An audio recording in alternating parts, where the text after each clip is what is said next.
say, I want to reopen my mortgage, take some of the money out of my mortgage, and I want to be able to use that money to fix my roof in hurricane season. Nothing has happened, Mr. President. You have not had any issues with your roof, but you know that in hurricane season, you have some vulnerabilities and you want to have money freed up to do what you need to do. You may have a child at 18, 17, and you're thinking, but boy, my child, when they finish school next year, they want to go to university, and they want to go to Canada, or to the UK, or to someplace further afield where UWI fees that this government reinstituted in 2018 don't apply. So you may have to pull your pocket to send your child to university outside of the university system, depending on what they want to do. And you say, but boy, I want to make sure I got some more money put down to be able to provide for this child come next year so that they can go off to school to university. We do these things as Barbadian households all the time.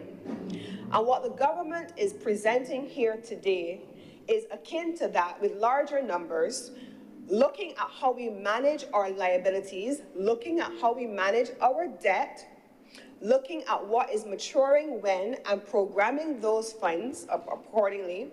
But the government is also freeing up space to pay not for your child at 18 to go to university in Canada, but to make sure that the $72 million that we spend every year to the University of the West Indies, the government is able to account for that.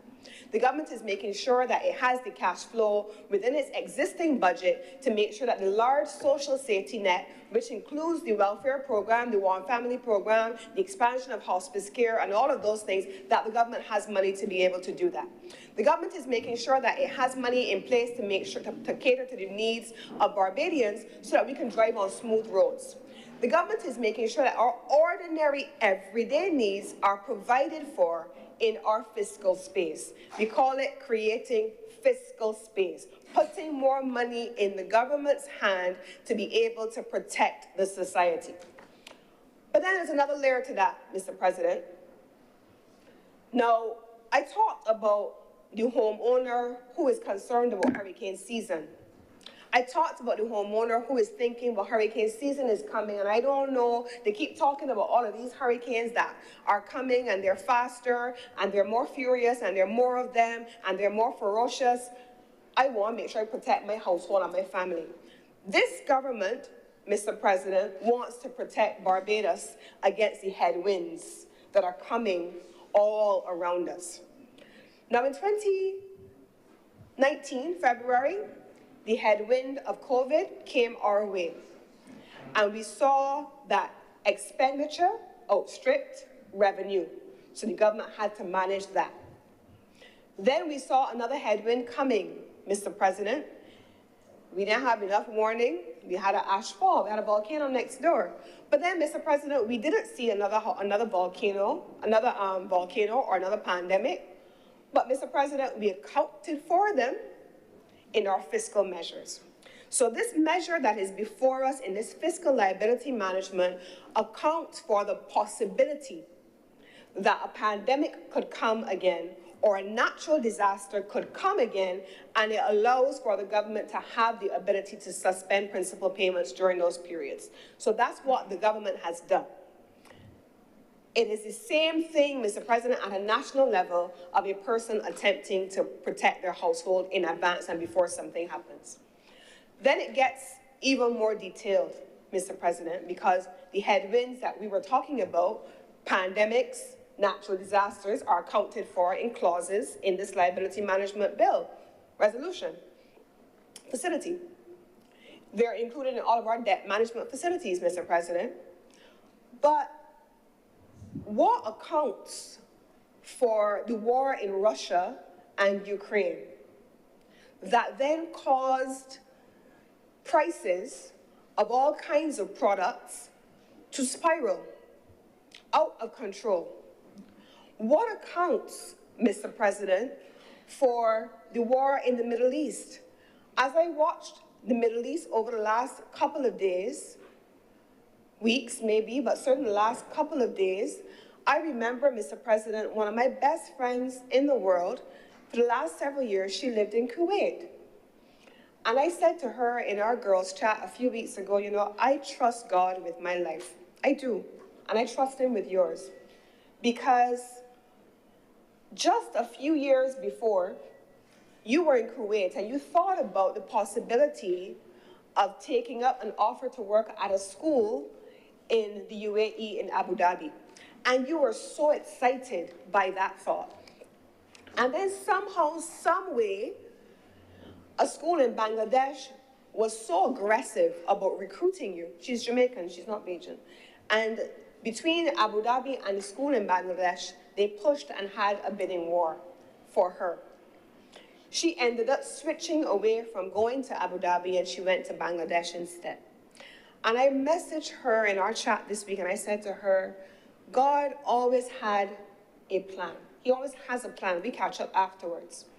And I said to her, as I look at flights being suspended to Dubai, airspace being closed over Doha, ships being pulled out of Bahrain, and on we go in the Middle East, I am so thankful that you are in Bangladesh and that your heart shifted for reasons that you did not know to take you out of the Middle East. But who could have anticipated that what we saw evolving between Israel and Palestine would morph into a wider Middle Eastern war, affecting then Lebanon, affecting now Iran, and how it pulls the rest of the Middle East region together with it.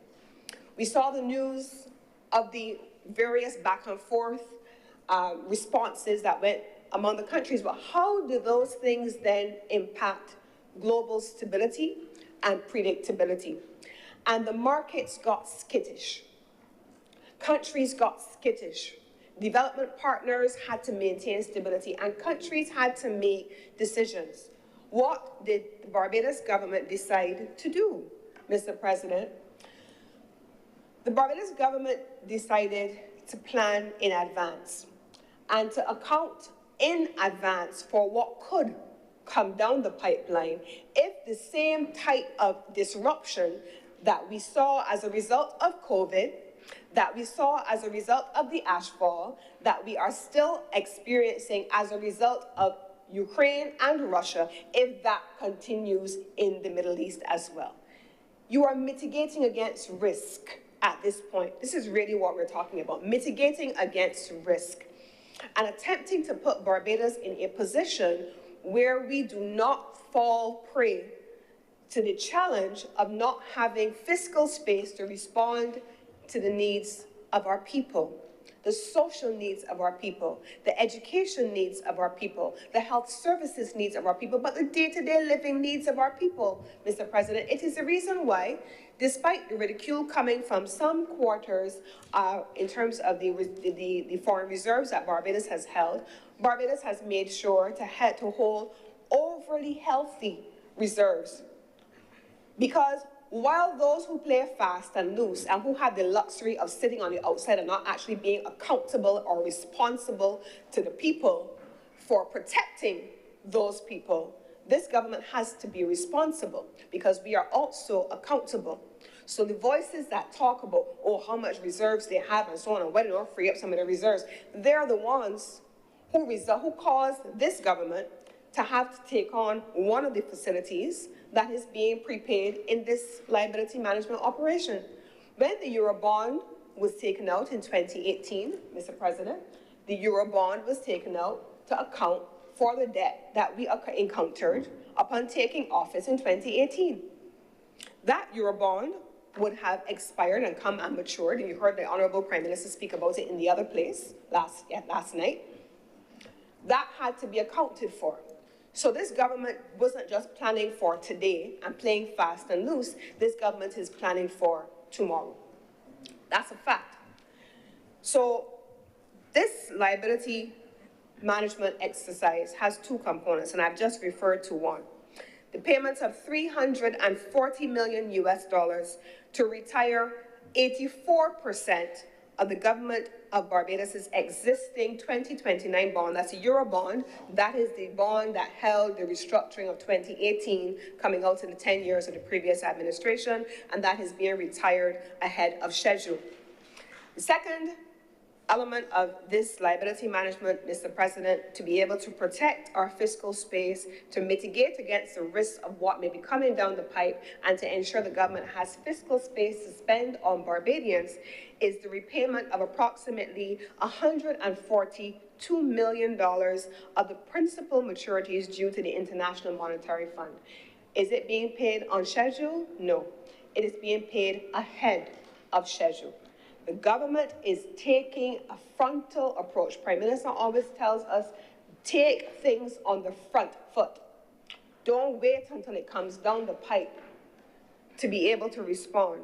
What was the objective of this bond issuance, Mr. President? The operation is meant to free up approximately $372 million in net terms for the remainder of 2025 through calendar year 2026. So over the next 2 years, it gives Barbados a buffer, a cushion, a risk mitigator of $372 million. This significant reduction in outflows from the country will also help the government and the central bank that is responsible for fiscal management to ensure that we can maximize our reserve levels over the period, to boost our resilience to external shocks, and to support our work so that we can benefit from continued upgrades from the international agencies. Now, historically, the last time that the country did this was in 2006. And you heard the minister in the Ministry of Finance speak about that in the other place when he spoke yesterday. Now, if people in this chamber were to think about going to the banks may have a certain interest rate. If you are a good customer, if you had repaid your debts, if you have demonstrated good fiscal management of your own affairs, they will give you a loan. Most of us then see the credit rating bureaus in our personal affairs. I'm making it deliberately connected to our household affairs. When we go to the when we go to the banks or the credit unions, they tell you that they have, and they put a charge in the facility that you are applying for you to go and get, for them, I should say, you're paying for it, but they're going to go to the credit rating bureau to assess what kind of risk you are. Mr. President, the Oinafa administration, as it was in 2006, would have gone to the market and it would have done the last bond issuance. In 2010, under the last government, there was also a specific loan. Everybody remembers that loan. And we remember it because there was a balloon payment that was coming up immediately after the election of May 2018 that would have seen Barbados's foreign reserves depleted almost in their entirety and putting the Barbados dollar in peril. That loan facility, at a time where there were concerns among the international rating agencies, just like we have a credit bureau, Fitch, we talk about Fitch and Moody's and those kinds of things, but they're no different, Mr. President, than when we go to get a credit rating, to get a loan from a bank.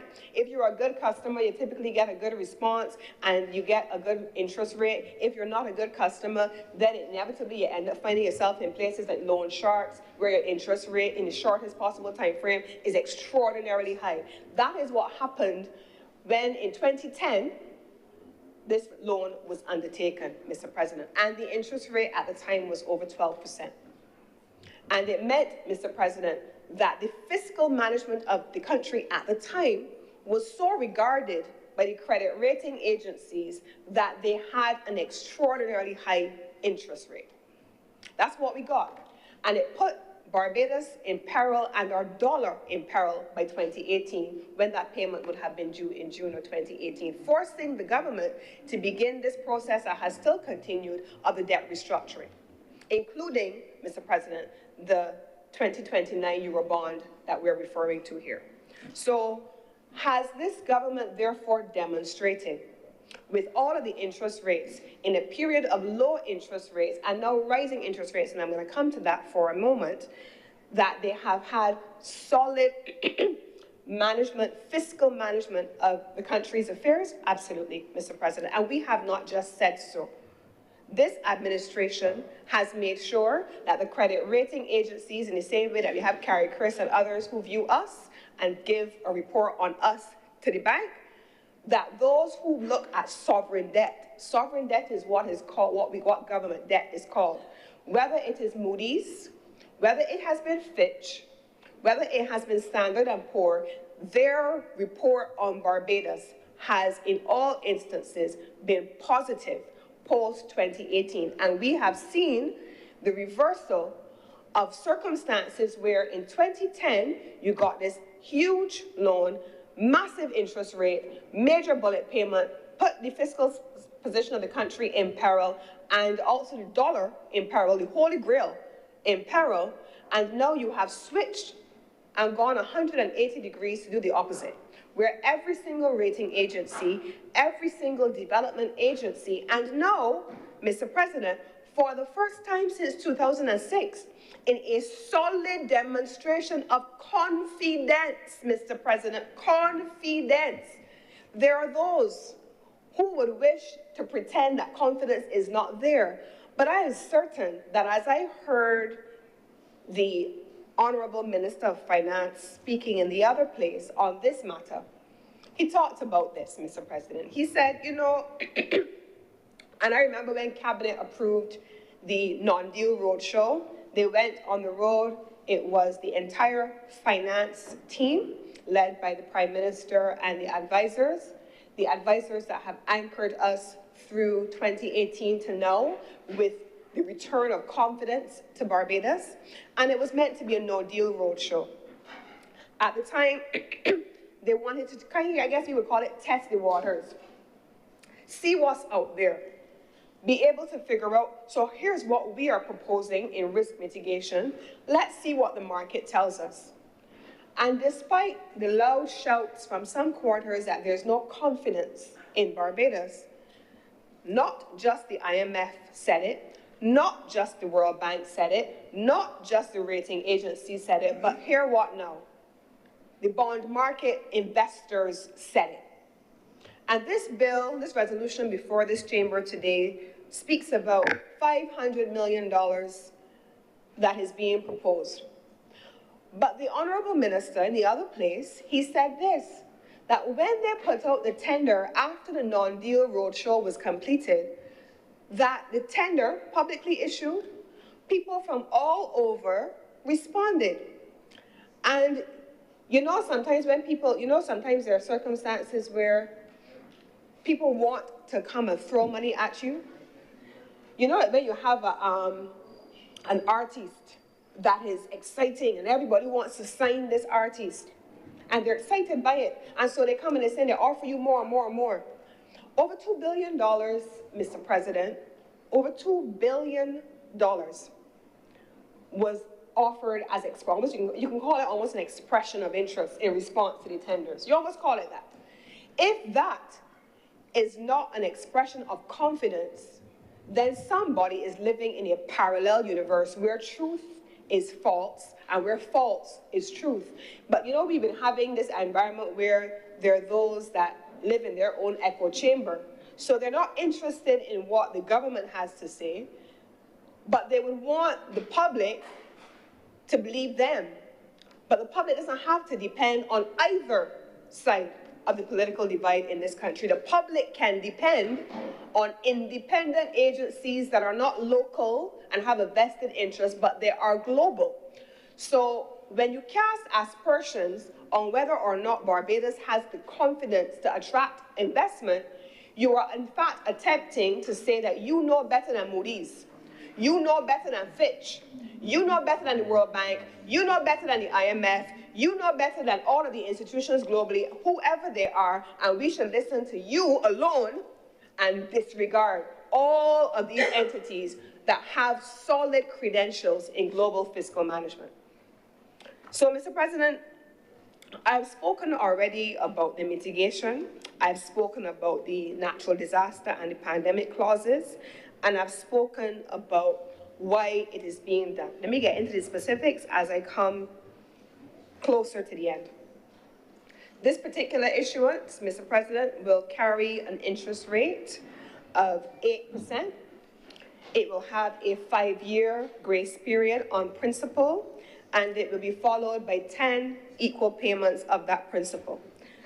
The final maturity of this facility will be in June of 2035, and the higher interest rate on the new bonds when compared to the existing 6.5 bonds due in 2029 is due to the following. 1A, the maturity, which is 5.5 years longer in weighted average terms, and B, the increase in underlying USD interest rates, which globally have increased by approximately 2.8 percentage points since the 2929 bond was issued in 2019. There are approximately, Mr. President, 90 international, not 19, but 90 international bond investors. What was I talking about a few moments ago, Mr. President? Confidence in Barbados. International bond investors. And afterwards, I guess you would call it a secondary offering, it is going to be listed on the Luxembourg Stock Exchange for public trading. Made available, Mr. President. By prepaying the IMF loan, Mr. President, there are 3 things that we're hoping to be able to do. Eliminate the need to repay principal to the IMF between July 2025 through the end of June 2027. I started out by saying, Mr. President, the government is creating fiscal space to make sure that it can anticipate and have room given the headwinds that we are seeing geopolitically. Secondly, it is meant to reduce the government's borrowing from the same IMF from its current level at 505% of its quota down to just above 300%, providing room, if need be, for new emergency facilities in the event specifically of a natural disaster. It's also meant, and we know this, Mr. President, even if you had a student revolving loan, you know that you pay back the principal, you have a reducing balance on your interest. It's meant to reduce the interest to be paid to the IMF, including on the prepaid maturities, and to eliminate the time-based interest surcharges, thereby cutting the surcharges roughly in half, 50%. So, Mr. President, debt service matters. The ability to be able to service our debt matters to Barbados. It matters to this government. And the ability to service this debt is one, about our reputation. May Barbados never return to the days where we were seen as a pariah in fiscal spaces. May we never return to those days, Mr. President. I know that the average Barbadian felt that keenly. It is also meant, Mr. President, that Barbados has the ability to spend on social services, to spend on people, to address the issues that concern people on a day-to-day basis.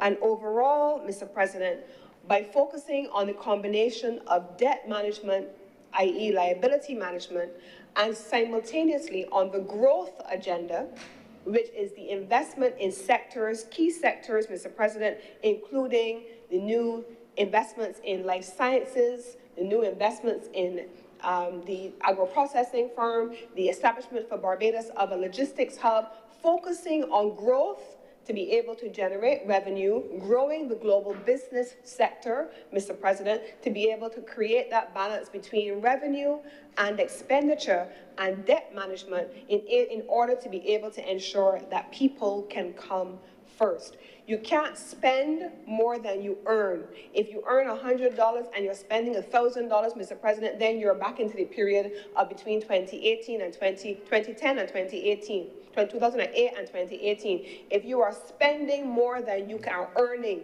if you have no growth trajectory, if you have no investment in the productive sectors, as I speak right now, Mr. President, I am here because of the Senate.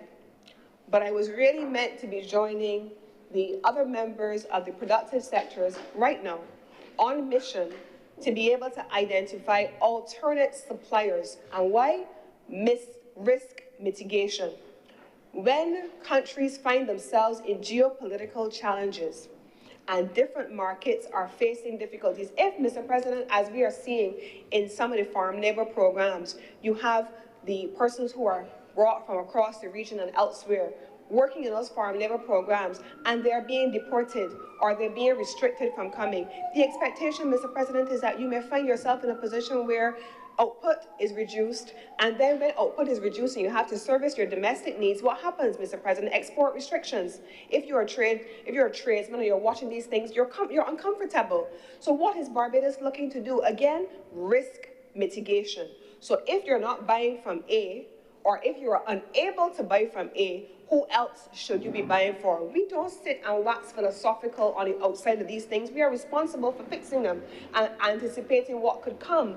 And so a team, as we speak now, is on the ground overseas looking at and meeting, and I'm seeing the messages coming in on my phone, including the commerce team and the small business team, to be able to look at where alternative supplies, in particular for goods that Barbados can source from other jurisdictions in the event that we are unable to source from traditional markets. That is what is happening. As I stand here today, Mr. President, we have an entity that is on retainer to the government, to the ministry, and they have been working with us on our global business outlook, and they have worked instrumental in crafting how we go about the corporation tax reform processes. We are in the process now of finalizing a pivot strategy. I call it that, a pivot strategy. In the event that we can't go here, do we go there? And what is the impact by tariff line, Mr. President, of the primary products that this country imports? Where do we buy them from? What is the impact of the current trade war on those tariffs? How can we source them from alternate suppliers? How do we look then at shipping routes, whether the shipping routes align with these new suppliers? What does Barbados want to put ourselves in a position to do? All of that work is happening as we speak. All that's risk mitigation, Mr. President, all of that. And that's just a snapshot because I don't have the time to go into all. I could be here all day if I needed to do that. So, Mr. President, I want to commend this facility and this bill, this resolution, to this honorable chamber. I want to commend this government's management of this country's fiscal affairs to this honorable chamber. I want to commend this government's need to ensure that we are balancing our fiscal affairs, our debt management, our revenue generation affairs with our social obligations to people and putting people first. I am not going to stand here, Mr. President, and attempt to mammagai Barbadians into thinking that the government has the answers for cost of living and all of the things that are external, because when prices go up externally, we import those prices and we have to mitigate them. But I am going to say confidently that this government has attempted that as long as it comes within our jurisdiction, every available measure that is available to the government, we will put in place and we will take those actions to protect Barbadians. But bracing for shocks, we are. Anticipating shocks, we are. Mitigating against shocks, we are doing that. And that, Mr. President, is what this particular resolution, as part of the overall arsenal of the government, is about to do. And I beg to move that this resolution do now pass, Mr. President. Thank you very much, Senator Cummings. Senator Walters. Good morning, and thank you, Mr. President.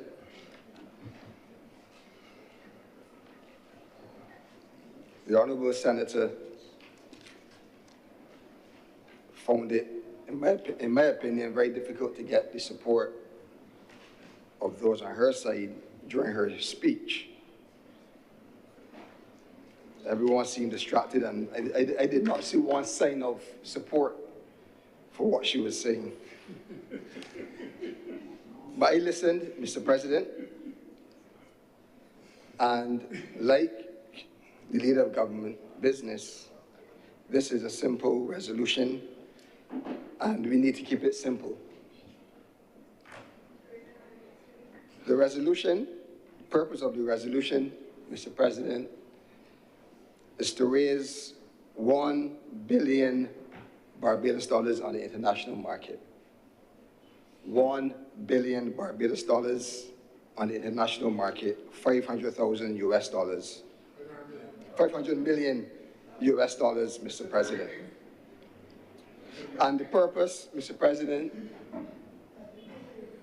is to do two things: to refinance the government's 6.5% 2029 bond, and to repay a portion of the government's debt to the IMF. So let us call it what it is. The government is borrowing money or seeks to borrow money to pay off its existing loans. But this, Mr. President, will have a negative effect on every household in this country. As much as the government seeks to defend this particular resolution, and when we hear about the liability management and managing debt, we're on the side that, yes, we have to manage our debt, we have to manage our liabilities. But in this instance, is this the right thing for the government to do on behalf of the people of the country? Is there any sense today that the government should seek to borrow at 8% to clear debts that are at 6.5% and under 4%? I say it does not, Mr. President. There's no sense in taking a loan or raising money, paying a coupon rate or interest rate in excess of what your existing debt is. And in the case of the two current or existing debts that we have, obligations that the country currently has, one is at 6.5%, which is the 2029 bond, and the other is debt from the International Monetary Fund, which is under 4%, Mr. President. What the government is essentially doing is prematurely and unnecessarily carrying up the cost of interest that taxpayers will have to pay. Taxpayers for the next 4 years will have to pay 1.5% more than they would have if we kept this 6.5% 2029 bond in play, Mr. President. It would have benefited the taxpayers if they would have obtained the new debt at the current rate or at a rate below, Mr. President. The country's debt obligations do not go away. They are just pushed further down the road. And when we hear about the debt management, the liability management, we hear about hurricane season is coming and we might need to fix our roof before it gets blown off. Those are real and practical things, Mr. President. But we have a hurricane season every year. So is the government saying that they will never start to repay their loans? Is the government saying that they will find an excuse every time there is a principal payment to be paid to quote-unquote refinance it or push it down the road?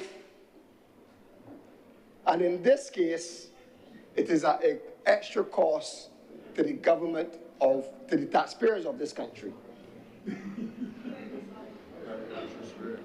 It is a higher interest rate, and it extends our debt obligation. It does not reduce it, Mr. President. Nor does that benefit the country. They say it does. We do not believe so, Mr. President. Because, Mr. President, even in the example that the leader of opposition business spoke about in terms of a mortgage, government business, sorry, you will not go to the bank and refinance your mortgage from 6.5% interest to 8% interest. No one in here will do that, Mr. President. No one in here will do that. So the example is quite fitting to show that this government is making a bad policy decision to advance the payment of this current debt in this way, which would incur at least at least $60 million over the next 4 years in additional taxpayer expense. That means the possibility of higher taxes. That means, Mr. President, less money for the social services. Mr. President, it is unfortunate that this government continues to kick the can down the road. It makes us question how much of our debt since 2018 has been repaid. Every time there is a repayment of a debt of the government of Barbados, the government finds a creative way to not pay the debt that the country has. And that is your problem. It is a problem because as much as all of the motives of the government, our debt is around the same $15 billion it was in 2018. 7 years on, Mr. President. And it is for this reason that you are seeing that taxpayers are continually burdened with such high debt because this government is kicking the can down the road.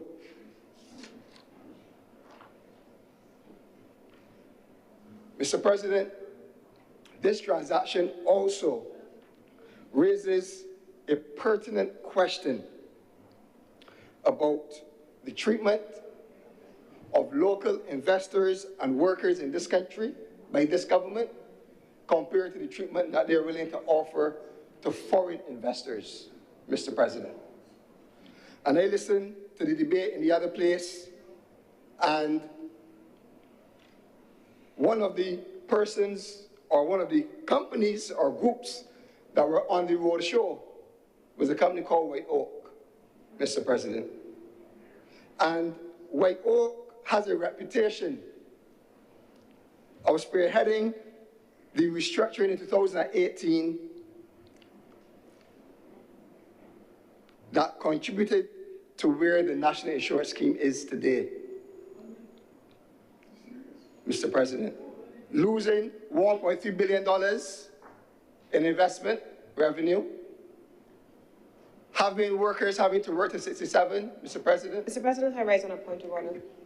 Yeah, what's the point of order? Mr. President, the honourable member is misleading the House. The work of White Oak on the National Insurance Scheme is not being accurately represented. In fact, the reason the National Insurance Scheme found itself in a position was because the Democratic Labour Party refused to pay the National Insurance Scheme for almost 10 years. And so the Barbados Labour Party had to find itself in a position to repay the National Insurance Scheme, and that is the reason why it had to take a haircut. So if the members of the Democratic Labour Party are unclear of their own history, I am happy to school you today.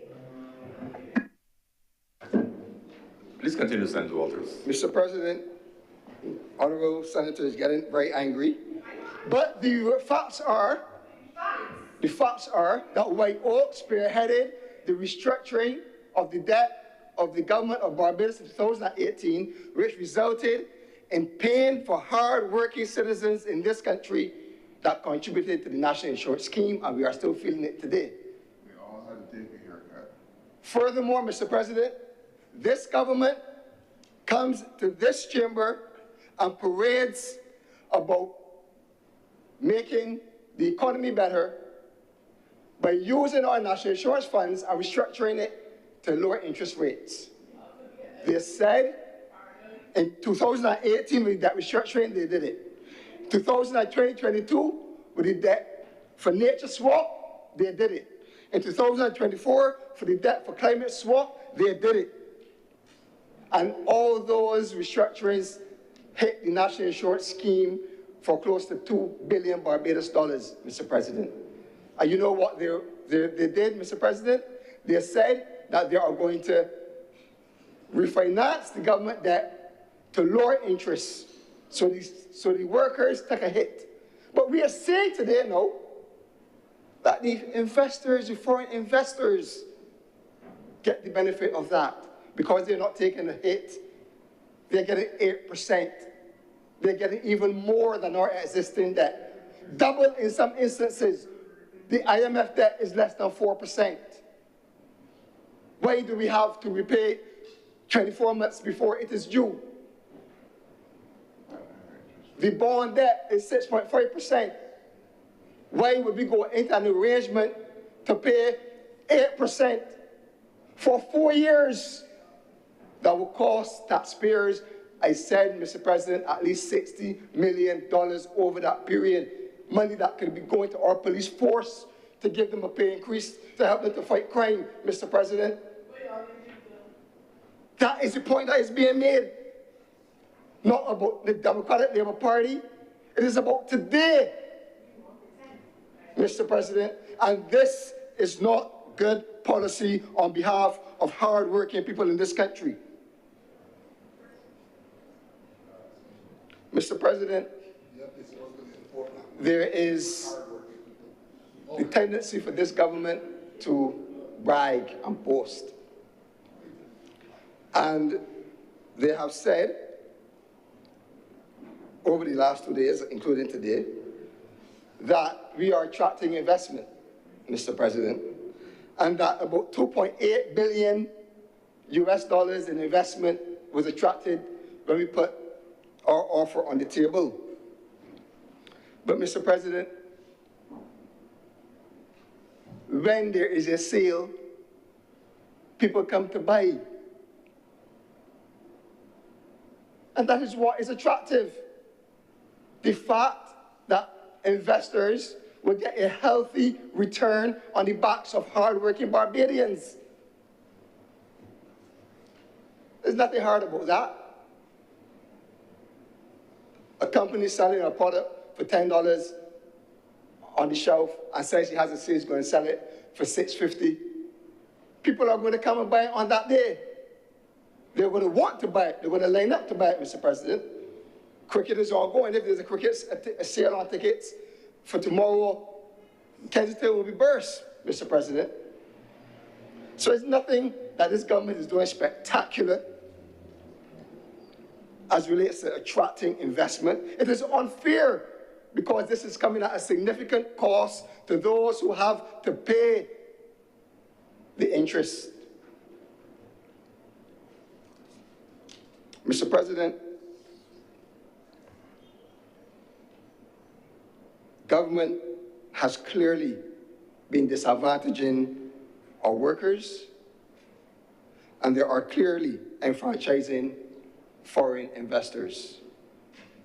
I showed the correlation to the consecutive restructurings that impacted workers in this country and the national insurance, and I contrasted to this effort here to pay such a premium to write off debt at significantly lower interest rates, years in advance, Mr. President.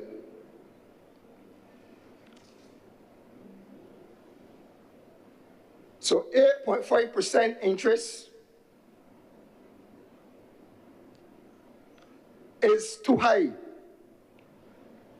It was too high in 2018 when the government restructured the debt when they came to office. It was too high in 2022 with the debt for nature swap. It was too high in 2024 for the debt to climate swap. Why isn't it not too high in 2025 for the foreign investors?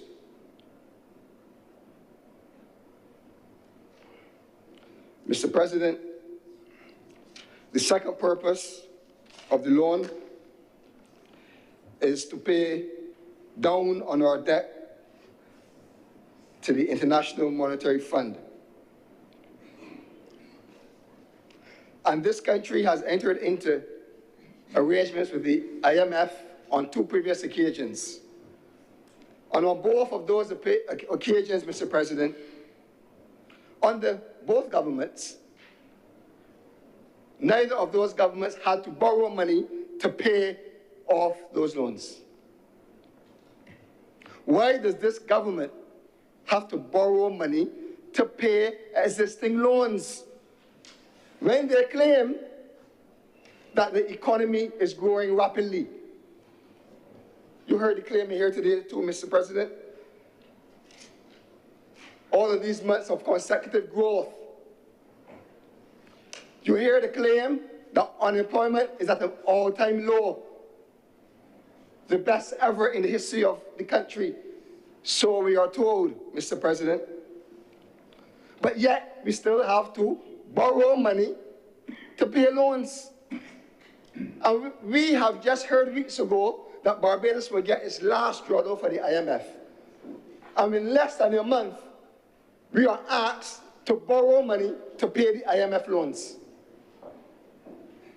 It is ridiculous, Mr. President. When we hear that investor confidence has been renewed in this country, something is not adding up. Mr. President, they say they have foreign direct investment, and we have a construction boom. Mr. President, that is what we are told, that things are good in Barbados. But on the other hand, we have to borrow money to pay existing loans when the principal payments become due. This is where we are, Mr. President. A government that is kicking the can down the road.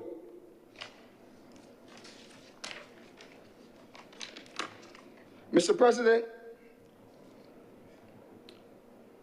I heard the leader of government business when she spoke about freeing up space, when she spoke about the ability to respond to crises. And I think it is a reasonable position. But I asked in this chamber on a previous occasion, and I ask again, how much is enough? How much will be adequate? Can the government say how much reserves will be adequate to cushion Barbados? Don't let us limp along without a straight policy of saying that in the past, for example, we held 12 weeks of cover, reserves cover. And if they believe now, as the reserves stand at 7 months, that is a new policy, say so to Barbados, Mr. President. I say why? I get the buy-in, Mr. President, but do not use it at every opportunity to come and throw the possibility of a crisis in our face. We live in a crisis environment, locally with crime, internationally with all the things that are happening. But the government also is saying to us that they also introduced natural disaster clauses, in an effort, in all the loan agreements, in an effort to cushion the country so that the country will have money in a natural disaster, in the event of a natural disaster. And that is commendable. But it does not give the government a pass to continue to restructure debt and not pay the obligations of the country. All it does, Mr. President, is that it kicks the can down the road. It makes the current government look good in some corners, but it does not reduce our debt liability, and it does not reduce our debt expense of interest that taxpayers have to pay. And when it was convenient for the government, Mr. President, to speak about low interest rates and cheap money, it was fine. But now they have to issue a bond, they're saying now things are changed. Things have changed. When they criticized the same Democratic Labour Party that they love to talk about having a loan of 12% or in excess of 12%, but they are now guilty of doing the same thing. Barbadians want to know what they are going to be doing better. They do not expect that this government will come and use what has been done in the past to give it access to continue in that same way. Have the government improved in dealing with debt management, Mr. President? The level, the amount of debt is the same, Mr. President, and the interest that taxpayers are asked to pay are back at the same levels as they were in 2018. So a lot of the things that the government is saying is not adding up. And one of those things is that one, the debt is reduced, and two, that they are managing the economy better because they're getting cheaper finance. The Central Bank of Barbados report suggests that that is not true, Mr. President. Debt is in the same region, Mr. President, and the interest payments on an annual basis are back to the same numbers that they were in 2018. Now, if the government calls that liability management, well, they just admitted that they will go to the bank and get a mortgage at a higher interest rate than they currently have. So Lord knows what else they would do. But it's not fair to commit taxpayers in this country to this commitment that is before us today. All facts show, Mr. President, that it will directly affect in a negative way the economy as it relates to the debt profile of the country, because it doesn't change. The interest that will now have to be paid, the increase in interest that will now have to be paid, and that could possibly result, Mr. President, in one, a scarcity of resources that are already limited to carry out social services in this country, or increased taxation to hard-working people who are already crying out for the increase in cost of living. Mr. President,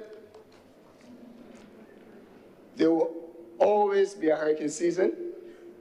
Mr. President, we will always have some crises to deal with as a government or as a country, and governments are expected to maneuver through those crises, Mr. President. I agree that there should be contingencies and we should be proactive, but to the extent that this government is practicing these bad policies, it is not going to resound to the benefit of those who have to repay. You are trying to convince yourselves that taking a loan 4 years in advance of a higher interest rate that will cost the country $60 million is better for Barbados. You are trying to convince yourselves to take a loan today at 8%, to pay a loan of 3.85%, under 4%, an IMF loan, 2 years in advance, is better. It is not better. And you know it, senators on the other side. It is not better. The government says it's growing, it has grown the economy. The government says it is getting foreign direct investment. The government says unemployment is down. The government said there's a construction boom. The government said they're bringing new economies on stream, which we have not seen.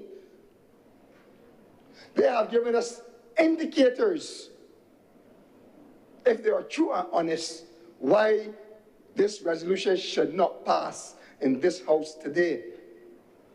The Democratic Labour Party does not support this resolution, Mr. President. We will not support it because the leader of government business said that this will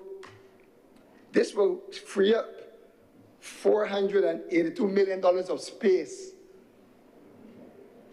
Oh, the economy is growing. And the other places said they have a surplus. We have 7 months of reserves, but yet we are unable to pay our debt.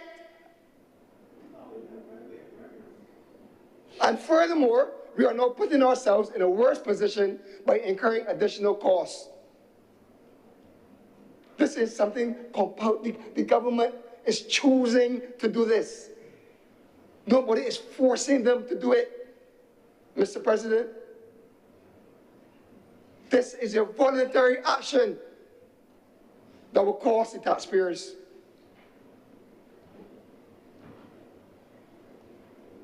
We will not support this resolution today, Mr. President. What we will call on, Mr. President, is a debt freeze. We are calling for this government to stop borrowing money. You have been telling the country, that you have 7 months for reserves. And I'm going to repeat. You are growing the economy. That's what you say. Unemployment is under 7%.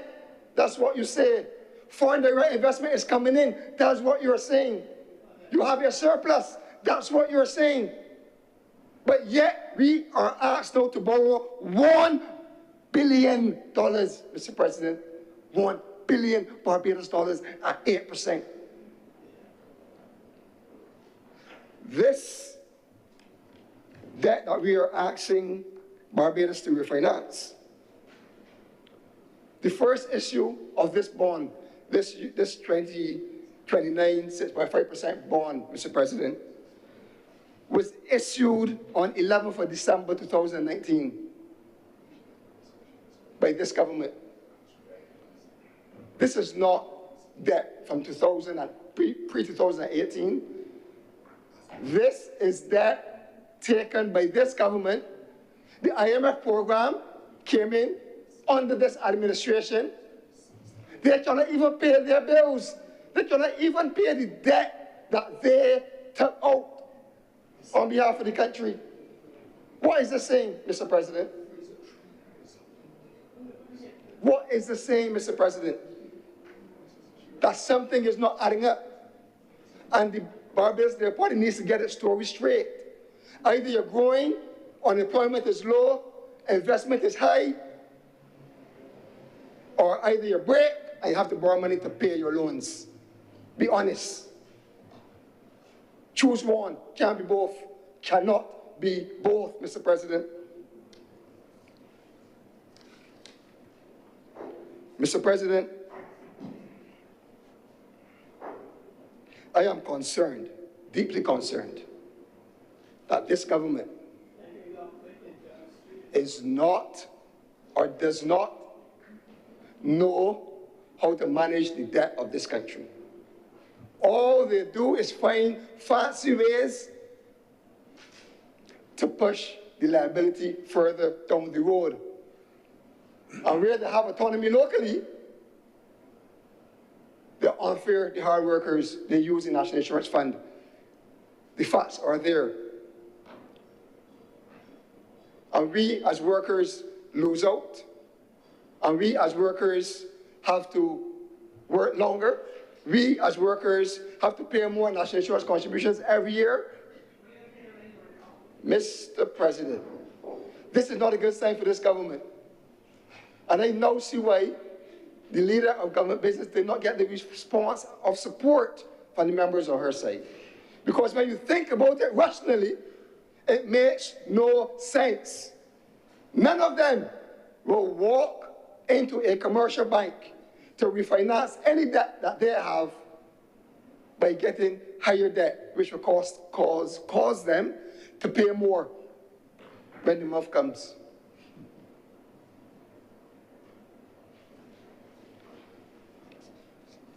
Mr. President, we call for a debt freeze. The government needs to get on the work.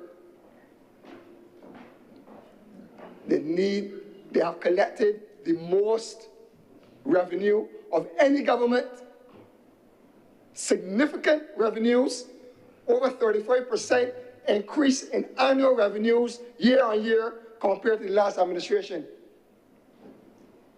What are they doing with the money? Paying White Oak, paying a consultant $120,000 a month, wasting the money on hope, Mr. President. wasting the money bringing in steel frame homes? Can I get them erected yet?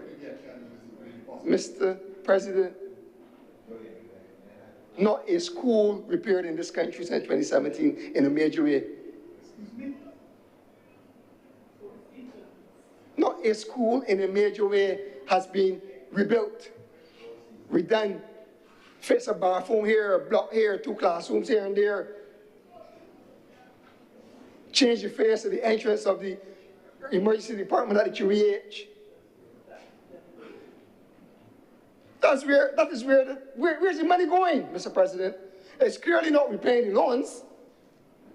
It clearly is not repaying the debt that this government got into. Mr. President, we do not support this resolution to borrow 8% on the international market to repay loans existing loans that carry interest rates of 6.5% and under 4%, as is the case with the IMF. I thank you. Thank you very much, Senator Walters. Senator Nichols.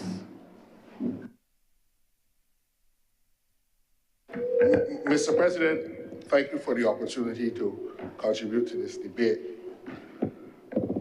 These discussions about borrowing and loans and bonds excites people in many ways, and the last speaker clearly made one of what I consider his better political speeches that I've heard for a long time.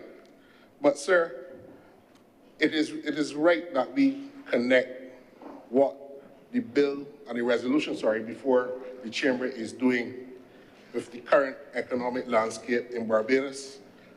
And I wholeheartedly rise to support this resolution and the contribution made by the Honorable Leader of the Senate in her presentation and explaining the bill.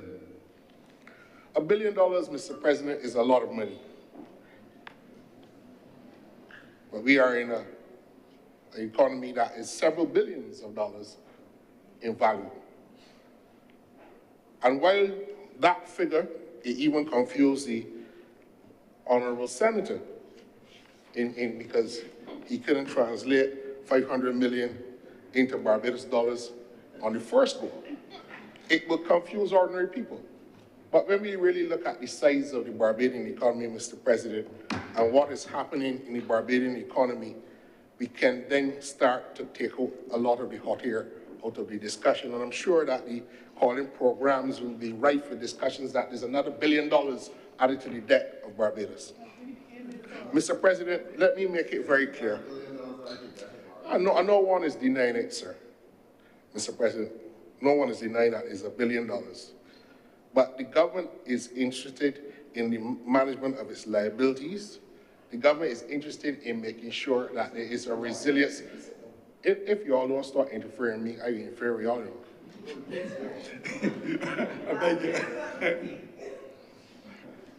The government is interested and invested, sir, in making sure that there is a resilience built out into the macroeconomic landscape of Barbados. Hey, last time. And that is important because we cannot predict what catastrophe might befall us. And yes, the government is right to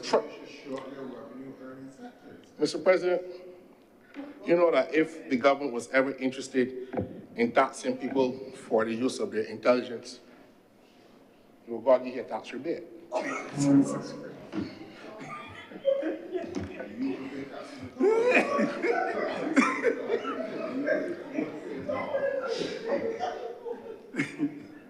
Because it cannot hear. Please press on to this. Mr. President, you will have to trouble me. Because when you try to bring context to it, it will humbug him. So, it's not humbugging me.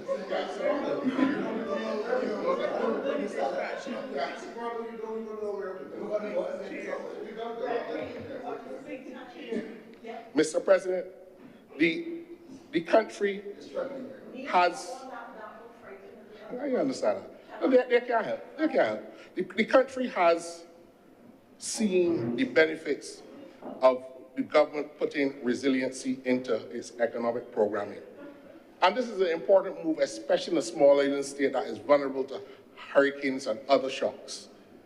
What a disaster clause has done, and this is something that originated in Barbados, it is of purely Barbadian origin, it is new to the international financing landscape, and this is something that we have championed. But what does it do in reality? We went through, Mr. President, the effects of a global pandemic. And because of the restructuring which the opposition criticizes, is the very basis upon which the government has been able to keep Barbados steady during the years of the pandemic when planes were not coming. While at the same time maintaining the debt payment obligations left by the last administration. And I want to say this to the country, Mr. President. The notion that a loan or a debt is a bad thing in a country is absolute nonsense, Mr. President. And the question is, what is the nature and quality of the loan? If this was a situation where the government was borrowing money to pay wages,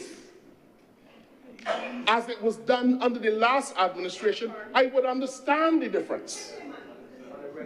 If this was a situation where the government was going to the central bank and asking the central bank to put money into supply, called printing money, as was done under the last administration, I would understand that. If this was a situation where the government was going to the National Insurance Fund and taking the funds that were available for investment and spending it to pay wages and salaries, I would understand that.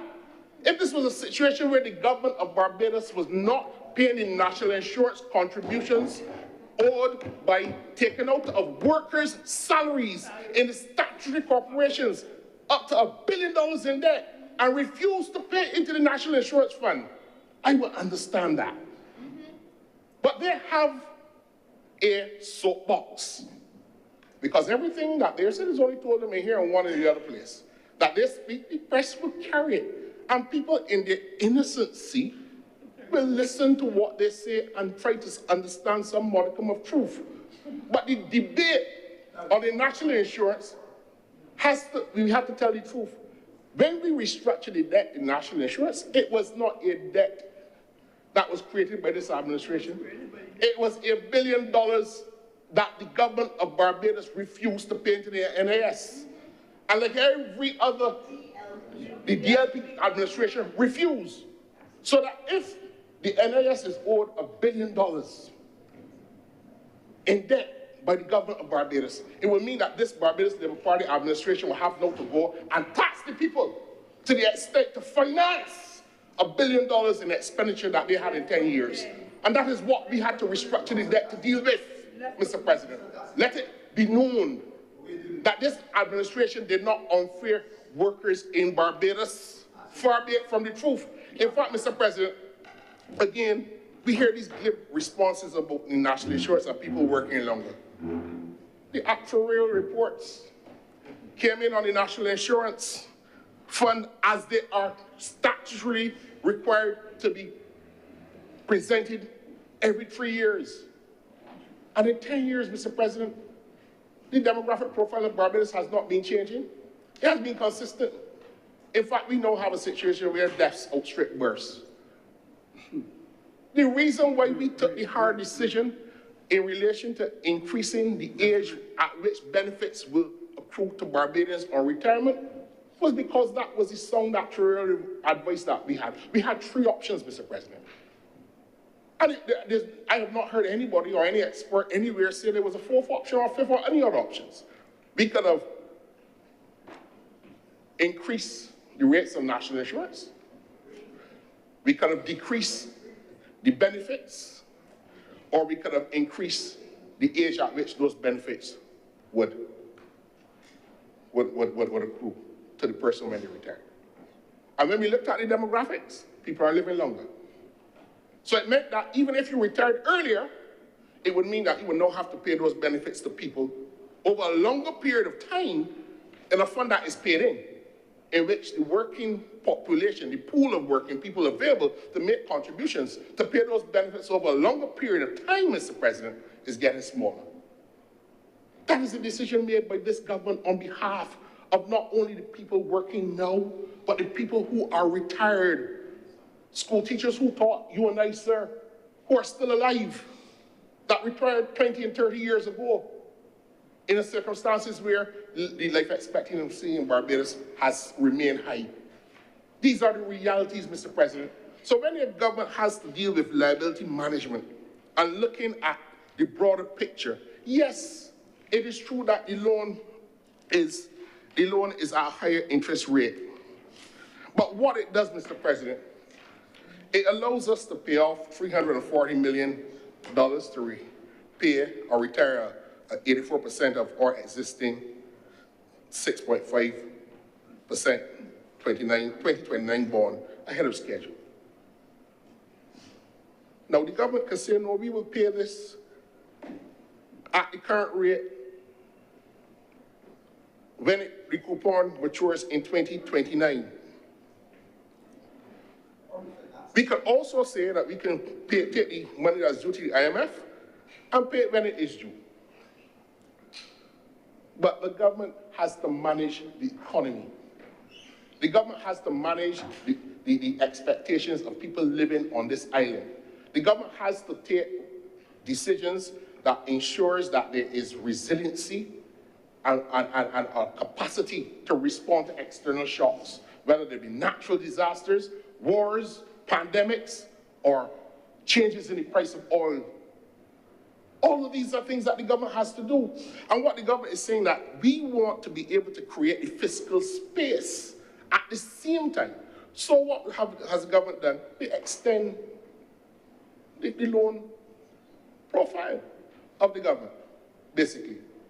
This is a new loan, but it is maturing at a much later date. And it is creating fiscal space in excess of $372 million. To do the things that the last administration could not do, Mr. President.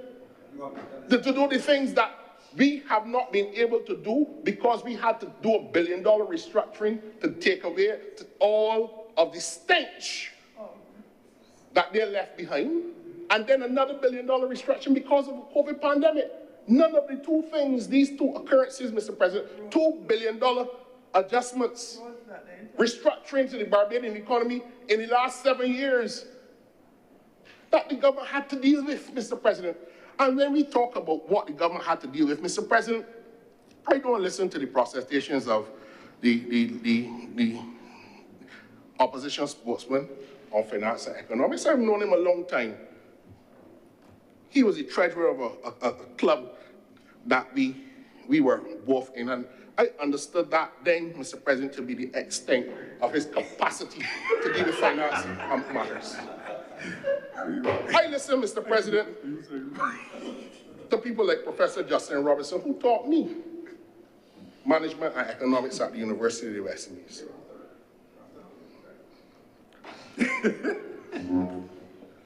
Mr. President, and Professor Justin Robinson, who was the chairman of the National Insurance Fund under the Democratic Labour Party administration, and a director of the Central Bank of Barbados, is speaking on the performance of economies in the Caribbean, and not only in Barbados, not only of Barbados, Mr. President. And it is instructive that we bring context to where we are going. He says that the Barbados is in the third year, Barbados in year 3 of its second IMF-supported work program has brought its deficit down to 0.4% of GDP, with a solid primary surplus of 3.3% projected for 2025. The debt burden remains high.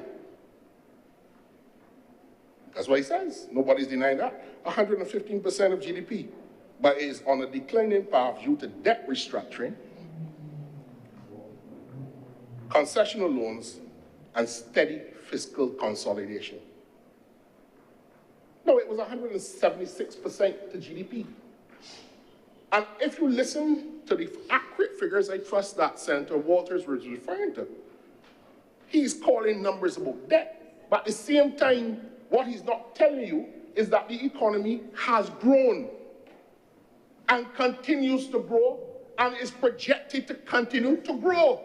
So when the debt to GDP ratio is 176% and the economy is not growing, has not grown, and has failed to grow for 10 years, you understand the contrast, Mr. President.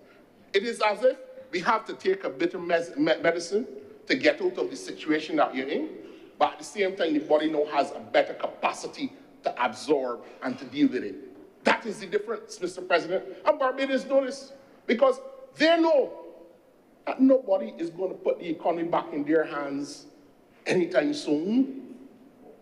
And the people of Barbados know that. And that is why they sent the strong message that they sent to them a couple of weeks ago. Nobody's giving them an opportunity to wreak havoc in the country again. But I want to go back, Mr. President. I want to go back to what it is that this bond payment is doing.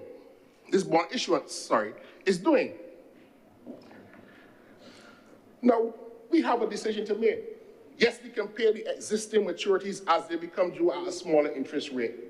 But at the same time, Mr. President, if we break it down to household operations, you had a loan, it was killing you. In fact, let me put it this way. You marry, it is almost as if you marry a woman who put out her husband because he was beating she, treated she real bad, ain't paying the bills around the house, ain't working, and you are the new man. And you working, and you coming in, and you first thing you say, well, we gotta make some cuts and some changes around here, but at the same time, we gotta do some more hard work. We gotta plant some gardens, keep 2 chickens and some pigs in the back and stuff like that, and then old folk cubs and stuff, we can get them put back in order and stuff like that. We can fix the car and stuff like that. And as things go along, things get better. At the same time, there's a mortgage on that house. But the house needs repairs because it's hurricane season. And you don't know what's happening. No insurance was paid on that house for many, many years. So you're at the mercy of the elements. The car ain't working, and you gotta walk 1.5 miles to get to the nearest place where the buses run. And decisions have to be made. So you restructure the loan. You borrow some extra money because you have equity. You couldn't get that equity because the man that was there before was not working, Mr. President. According to business wasn't good. But now they got a new sheriff in town. He could go into the credit union or he could go into the bank and say, here is my partner. He is willing now to become an equity thing. And the court then put out the no good man that they had. So he ain't got no share in the house no more. He gone now. So you have a new sheriff in town. And you present yourself to the bank. And you want to make things right. But your salaries can't do it. Because gone are the days that you can, the carpenter come and ping, ping, ping, ping every 2 weeks and hope that carry you through. But you really need, because the house leaking, the roof won't fixing. They got termite invested in the rafters. Invested in the rafters. You go to the bank says, look, we can give you a new facility, but because your improved credit profile and your capacity now to absorb this loan, we can offer you at a different rate. You got a longer period to repay. That is what the government has done. And what this operation will do is free, as I said, Mr. President, $372 million. In the next 2 fiscal years, this significantly reduces the outflow of debt payments by the government. 300 and I heard Senator Walters, I haven't crunched the numbers, saying that this will cost us an extra $60 million. Compare an extra $60 million in cost, Mr. President, to the fact that in the next 2 fiscal years, we will have a $372 million of debt payment. US dollars, Mr. President, that we will no longer have to pay, as opposed to the additional cost of the loan when it is amortized over the life of the loan. That is what the government is doing. The government has made a strong decision in relation to managing its liabilities. It is not just as simple as saying that the loan that we are getting now has a higher interest rate. It is what it is also going to do, because we have not been able to go to the bond market since 2006. And you know why, Mr. President? Because we have a political party in Barbados that believes that we are not an economy-rich society. But a society can only be able to afford the things that it needs if the economy is working. So for 10 years, they concentrated on the society so much that the economy was not the focus of their operations, and that is why we had to mop up. But the bond issuance is the first since 2006. 2006, Mr. President. For 9 years, we have not been able to get any recognition in the international bond market. We were downgraded, as we know, 20 times in the 9-year period. This little country. And I remember when the former Minister of Finance and the Governor of Central Bank said they went on a road show, came back empty-handed, again, dipping their hands into the Central Bank, dipping their hands into the, and that's not to build the schools that they're complaining about, not to do the repairs that Senator Walker is saying, no major repairs, but to pay salaries. And in order to do that in 2014, Mr. President, they sent 3,000 temporary workers in the public service. They forget these things. And their fiscal consolidation came at the expense of 3,000 public workers.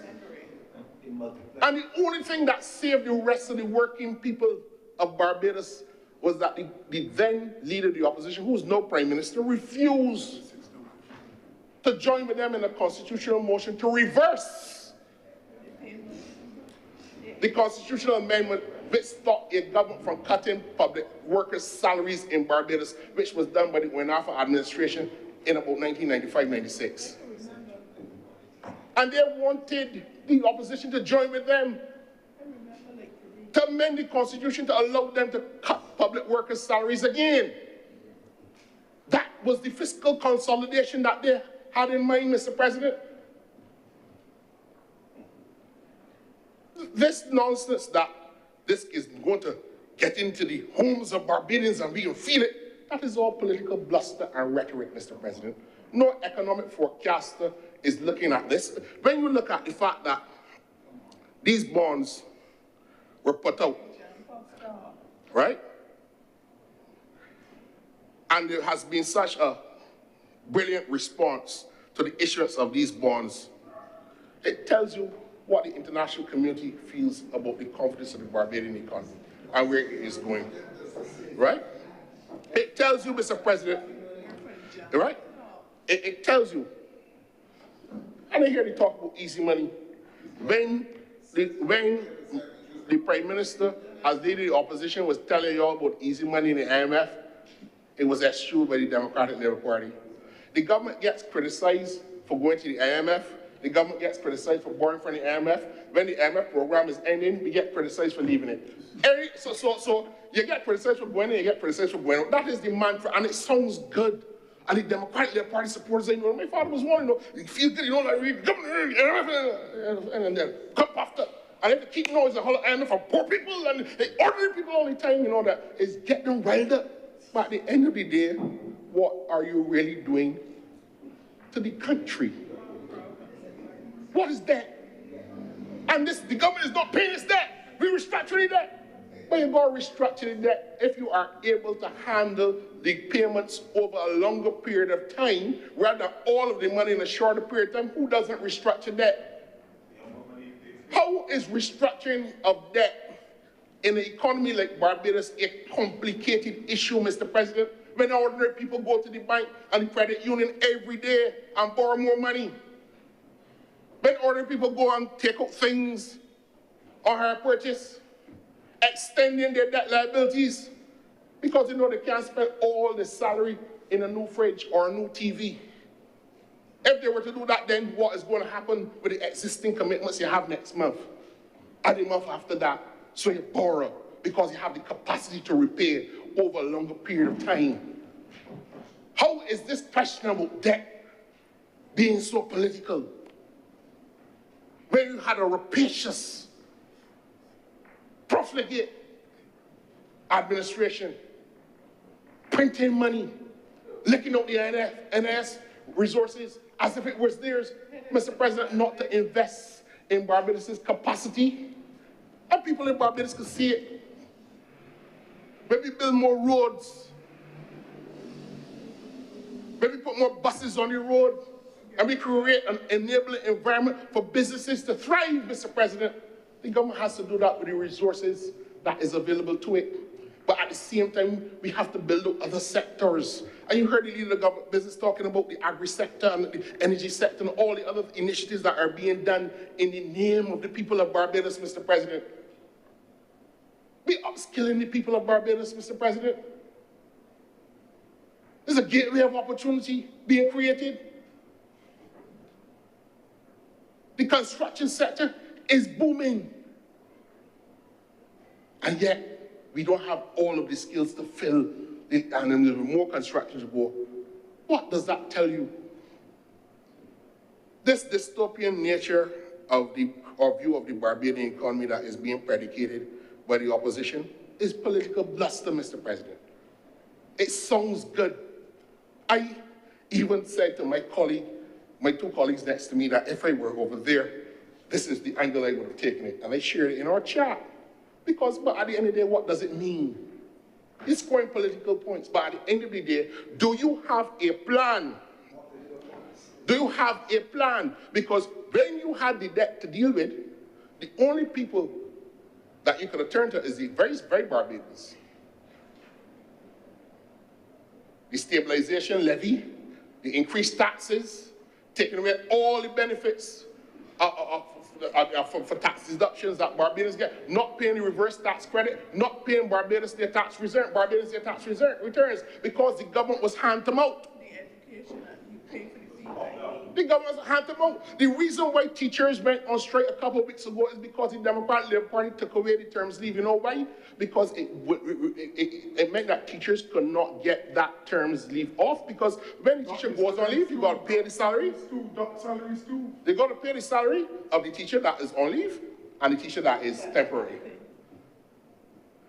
All of these are things were done, and in fact, what they did too was so pernicious, Mr. President, that when the teachers had a meeting to discuss it, they knocked the salaries of the very teachers that attended union meetings, teachers that were on sick leave, that were not reported on a register as being at school, got the salaries knocked even though they didn't attend the meeting. That was how wicked and pernicious the Democratic Labour Party was.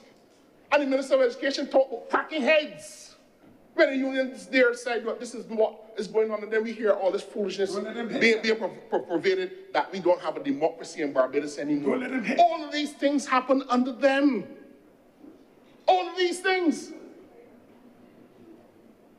But when you do not manage the economy, when you do not have the ability to forecast, when you do not have the ability to do, as I said, that the Gideons would have done in the days of the Bible, to keep watch. We live in a dangerous times, Mr. President. Managing our liabilities by extending the debt profile of the country, even at a higher interest rate, when it is going to create the fiscal space to allow you to do several things within the next 2 or 3 years to deal with the neglected sectors. Neglect through the woeful inadequacy of the Democratic Labour Party and the present government's inability to deal with them up front, because we had to deal with the cleanup after we took office in 2018 and then the pandemic. We're now in a position trying to create more fiscal space for the government to do the things that are necessary, sir. That is what we are trying to do. So I just want, at the end of the day, what is the end game? Because there's some that the government refused to pay the debt. Now, we're not refusing to pay the debt, we're restructuring it. Because the government and the country and the people of Barbados will continue forever. When I say the government, I don't necessarily mean the Barbados Party administration, because we will get voted at some stage, but not in the distant future. In the future. The point I'm making, Mr. President, is that we are not closing down tomorrow. This is not Kerpelani's. So we are not in a rush to pay the debt when we can extend it and give us the fiscal space to do the things that we have to do. And yes, we would triumph the fact that resiliency clauses and disaster clauses and pandemic clauses are no part of the financial architecture. We claim home to that. It came from here. And the international community has stood and said, yes, these are important things. Because if there is a hurricane, God forbid, knock on wood, Mr. President, you still got to pay a debt. And then the government will be forced to decide between paying the debt and letting people starve or not being able to respond to the circumstances in time of need. And you're at the mercy of an international community, which, as you can see, is growing more nativist and more inward and not extending the aid that it would have normally extended to people looking like us over the many, many, many decades that we have become a little independent country. That is the reality. So the government is not taking a reckless decision by restructuring its liabilities. The government is taking a mature decision, a decision based on all of the stakes in the ground, in the various theaters of economic, social, and cultural activity, and at the same time making sure that we look after the interests of our people. So I want to scotch the view that we don't support this resolution. We wholeheartedly do. And we will vote for this resolution as we vote and support all the measures of the government that look after the interests of our people. Mr. President, to you, I am much obliged. Thank you very much, Senator Nichols. Senator Kevin Boyce. Good afternoon, Mr. President, and good afternoon to my colleagues. Sir, I think we have had during the course of the day a robust discourse with regard to what was labeled as a short resolution. But while short in terms of its length, I think the ideas which have come forth in the debate shows that the impact coming out of the resolution is anything but short. The government has explained the why. It is stated that it's being done, and I hope I capture the arguments as they were so well laid out. It is explained that it's being done so as to free up fiscal space of $317 million, stated to allow for the government to do its business and to protect the society. Protect against shocks, mitigate against the vagaries of climate risk by leaning into the clauses which we now call the Bridgetown Initiative Protection Clauses.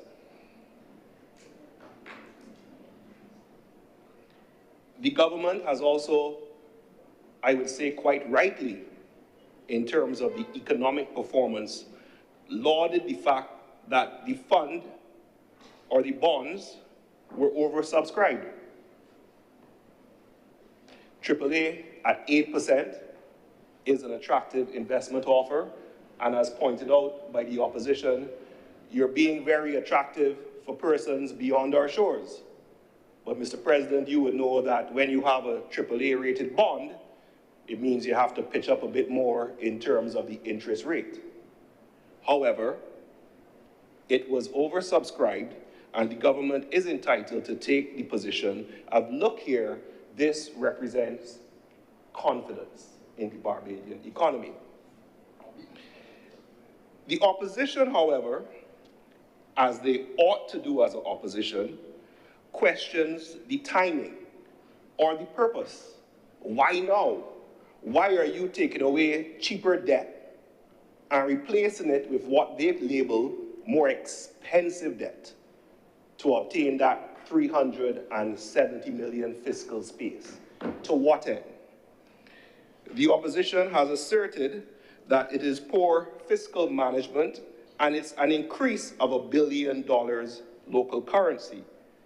I'm not sure whether it's an increase of $1 billion, Mr. President, and the independent senator who would have dealt with this so much more aptly than I can try is not here.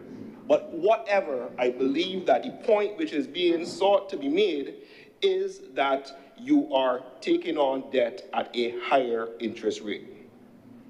Now, sir, my calculations, which are certainly subject to scrutiny, and we're done with some assistance, shows that for the additional $370 million in fiscal space that this process is obtaining, it is costing us $7.5 million per year. Now, I believe the opposition senator who spoke indicated that it was $60 million. My calculations are 7.5 per year. I don't know how much that adds up to for the length of the instrument. So I believe in the response, when we wrap up the debate, the leader of government business will reinforce, not only for the persons in here, but for the public, why this is being done now. I also believe, sir, that a question which needs to be asked is what is the net inflow of foreign reserves which is occurring after the repayment of the IMF loan? I believe that also is a benefit which we would need to have some discussion on. But in attempting to bring, as always, Mr. President, some balance to the force, I think there are these following questions which the public would benefit from further discussion and or information. Again, the disparity between the external debt offer at 8% compared to the local debt offer at 4.5% for the BOSS bonds that are offered on the market. We understand different markets attract different rates and different types of investors. But if we're giving overseas 8%, can we give locally some more for those local investors who themselves have had to suffer certain impacts in 2018?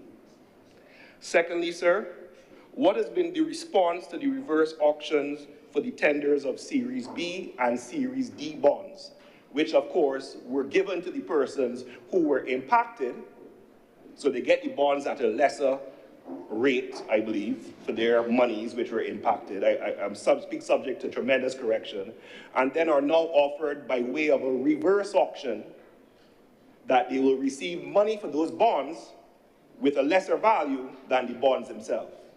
I believe these are questions which the public will ask in the context of the fiscal space that the government is seeking to create. And can something be done for these persons who have been impacted, sir? Sir, I think it is a righteous boast for the government to now say we have 7 months of foreign reserves. I also think it's a prudent question for the opposition spokesperson senator to indicate, well, what is our new standard? There was a time when it was 3 months. We all know about it's 3 months, whether it's 12 months or 16 months, and then we, of course, holler for murder when it was 2 or 3 or whatever it was. So if we now have 7 months, what is the new standard that we are seeking, or what is our new comfort zone? And why that is important, Mr. President, is that we have seen the impact of foreign currency reserves on economic confidence, in persons willing to invest, and of course, if someone puts money in, they want to be able to get money out. However, I speak as someone who has used the central bank's online FX platform, and I can say I'm very impressed. I utilize it to do some investments, and I thought I was very fussy with the whole process. Kudos have to be given. However, I still understand by persons who are involved in the real estate and legal community that the issue of foreign exchange, money coming in and money coming out when you're dealing with substantial sums, remains an issue in terms of time. So the question is, if we have 7 months, is there any linkages or benefits that should also be extending to the persons who are involved in that market so that they can have a more streamlined, quicker process, just like how we could use the online portal for smaller transactions with regard to major transactions for real estate and other forms of investments. Now, I was, as always, enjoying my Brother Senator Nichols' presentation and his attempt to do his job as a government senator in reflecting on the contributions made by the opposition in here today. And what struck a proverbial nerve was Senator Nichols' reference to the previous government's focus on this society. And what is interesting is the opposition's current attack on this government's focus, they say, on the economy. So perhaps between the two, we could find some middle ground that will capture both sides of the spectrum. And why is this important? Because it is extremely relevant, and one would not want to be said that we are having a conversation about a bond and what is Senator Boyce doing in this discourse. Sir, the fact is, as intense and somewhat jovial the debate has been today, I think we need to have some sober reflection as to how this relates to the crime that we are facing in this country. And I will draw the parallel, sir. Sir, it is a fact that an increase in homicide rates impacts economic growth. That is a fact. It is 0.14 percentage points, and I am referring to, Senator Thompson, the 2023 IMF Regional Economic Outlook Report. And I read, sir, crime and insecurity have become increasingly widespread in LAC, Latin America, and the Caribbean, entailing not only social costs, but significant negative effects on productivity, capital accumulation, and economic growth. Preliminary analysis suggests that strengthening domestic security in the region could meaningfully bolster growth. So let me cut to the point. We have a situation where the police force in Barbados is talking about terrorism, domestic terrorism. We are seeing reports of fellas on bicycles with automatic weapons shooting up the place. We are in here having a debate about a bond and economic policy. This is how it correlates. If the crime is not brought under control, it has an impact on the same economy that we are trying to bolster. We need a combination of perspectives, whether you're dealing with society, whether you're dealing with economy, whether you're dealing with prosperity, or whether you're dealing with morality. We have to come together and deal with this crime issue, or all this pretty talk about GDP and results will be for naught. Why it's relevant to the discourse that we're having, sir, is it is hoped that the $370 million in fiscal space that the government is going to gain is put towards this war on crime, and we stamp it out. That's my contribution, Mr. President. Thank you very much, Senator Kevin Boyce.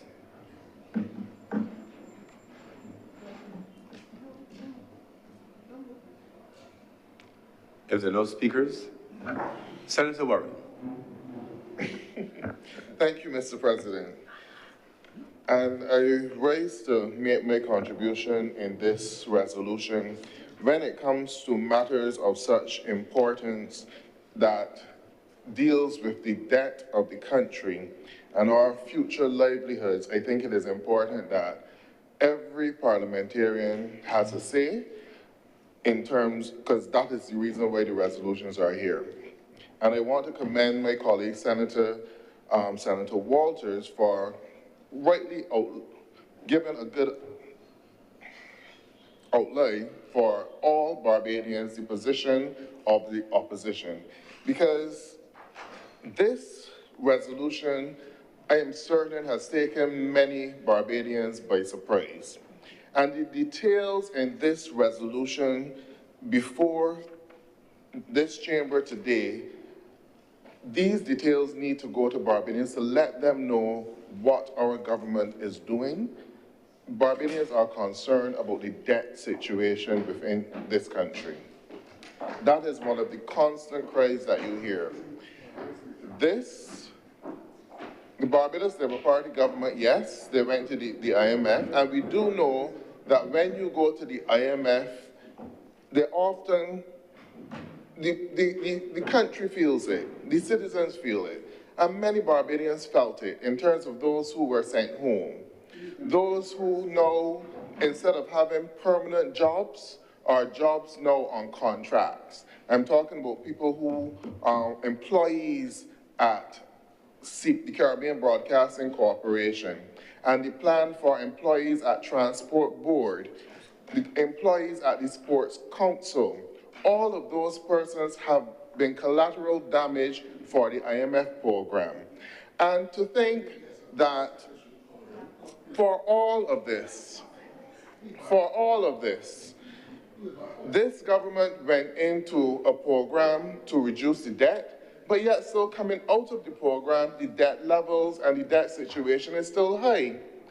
And we also are hearing now that it is necessary to go into this program to pay off the debt which you incurred, when Barbadians will know from history that this country had 2 previous IMF programs, and those IMF programs, when they were exited, because of the cost cutting, which allowed the government to save, or the increases in taxes, which allowed the government to earn revenue, they were able to pay off the loans without having to go to borrow additional funds to pay them off. So what is the situation now with this particular IMF program and the position of the government in this situation?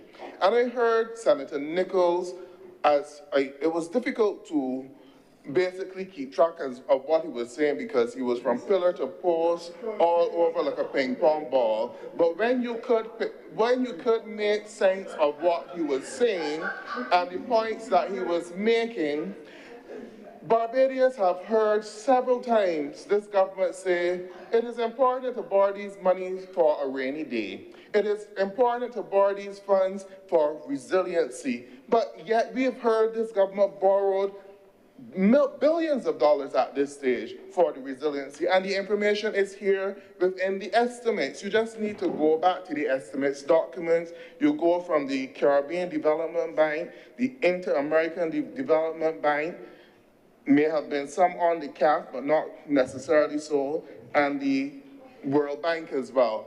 All of these loans, and it would not penalize them for the COVID loans, the loans borrowed during COVID, because that was unexpected, and you had to respond to that situation. But there are so many different loans, and if you would permit me, Mr. President, I would go through this. So the point that I'm saying, we have heard this all before, but we are not seeing it translated into any economic growth in this country and into the stimulation of our productive sectors. We are not seeing it in terms of increasing and improving the revenue, the foreign exchange earning potential of this country in particular, because it cannot be the agenda of this government and the policy of this government that you intend to pay back all foreign loans by borrowing additional loans to pay them back. What about earning foreign exchange to pay back some of these loans? What about increasing the foreign exchange earning potential of this country? You're not seeing it in agriculture, which is struggling. You are not seeing it in the manufacturing sector, because I don't even hear this government speak or bring any policies with regard to manufacturing. I hardly hear them speak about the international business sector. And so you do not, and the tourism sector is the one horse that they're flogging, and you're getting diminishing returns from the tourism sector because of the high cost of living in the country and the high taxes which are already burdening the tourism sector in this country. Case in point, the last budget, a tax to put $10 a day on the rentals of vehicles in Barbados, an additional $10 a day. Obviously, this makes the Barbados tourism product uncompetitive. And you are seeing that when you hear the exit surveys from the visitors, the Barbados is expensive. So you need to ask the question, how much of the foreign exchange earned in the tourism sector is actually staying in Barbados, because a lot of it goes in taxes, and then after you pay for your room rate, your accommodation, there's hardly much to spend in product here in Barbados. So we are not seeing a tourism sector where much foreign exchange is being generated. You may see an influx of tourists, we may be getting numbers, but if we were really getting the numbers in terms of the earning potential of foreign exchange, the government would not have to be here today to borrow money to pay back its debt. It would not have to be here to do that. And not only that, but borrow money at a higher interest rate to pay back a debt. You are borrowing money at an interest rate of 8% to pay back debt, which has an interest rate of 6.5%, and in some cases, with regard to the IMF debt, under 4%. I don't know how you can say that this makes good business. It makes good business for the persons who are investing, because every investor would like a strong return on their investment. But it is not good business for the people of Barbados who have to repay these loans. And how are these loans repaid? These loans are repaid through revenue generated through taxes. And we are already crying out for the high cost of living in this country. So if the government is borrowing now a loan at 8% interest rate to repay loans at 6.5% and 4% interest, it means that they obviously have to maintain the high taxation levels, if not increase the taxation levels, in order to earn sufficient revenue to pay off these loans when they are due. And I'm certain that many Barbadians today do not want to hear this, because we would want to hear from this government that we are taking serious measures to reduce the price of oil in this gas in this country, the amount that we pay at the pump. I believe you took 2 cents off one day, and then you put back on the cent 2 days after. That is not helping Barbadians. That is not helping the economy. That is not helping Barbados. It is not helping the economy, because any productive sector needs fuel to operate. It is one of your highest overheads. And if the gas prices in Barbados are too high, it means that our manufacturing sector will have high overheads. Even our agricultural sector will have high overhead. Our distribution sector will have high overheads. Our tourism sector will have high overheads. What is the government doing to make revenue earning other than taxation in this country beneficial to Barbadians and to investors? The government needs to get out of the regime of taxing its way out of this crisis, and a crisis which they are creating. You need to get out of it. Every single aspect of this country is facing high cost of living, high cost of taxes because of this government. Barbadians would love to hear that the VAT will be reduced from 17.5%, that the tax on foreign exchange will be taken off, that some of the taxes which they have implemented in this country will be removed. The sewage tax will be removed, especially for persons who live in areas that don't contribute to the South Coast Sewage Project. That we would want to hear that those things will be removed. It would go a long way in reducing the cost of living. We would want to hear this government being able to come to the people of Barbados and say that they're dealing with the grocery prices in this country in such a way that it will see a reduction. But it will not happen if the government thinks that an 8% loan to repay loans at 6.5% and 4% is a good idea. Yes, it would be oversold, because the investors overseas are glad to see a windfall in interest payments. So you would get any and everybody buying into it, but it does not mean it is a good investment and a good opportunity for the people of Barbados. And I come to all of those loans, which we've heard before was to build resilience. No one is arguing with the clause, the natural disaster and the pandemic clause within the loan agreements, but I hope it is not the intention of the government taking out these loans to hope for a natural disaster. So no one is taken away from this. Yes, this is a good part of the loan agreement, but it's a good portion of the loan agreement. But we have heard several stories, but we have not seen it translated to the people of Barbados, the benefit of all of these loans to give resilience. And you can go through some of these loans, Mr. President. There's a fiscal stability, growth, and social protection policy based loan from the Caribbean Development Bank. There are actually two of those, Mr. President, in the amount of $75 million each. So that's $150 million. So we've heard that story before, Mr. President. And then when you look at the Inter-American Development Bank, there's a digital transformation for inclusive and quality education. There's also the program Strengthening Social Services in Barbados, $100 million.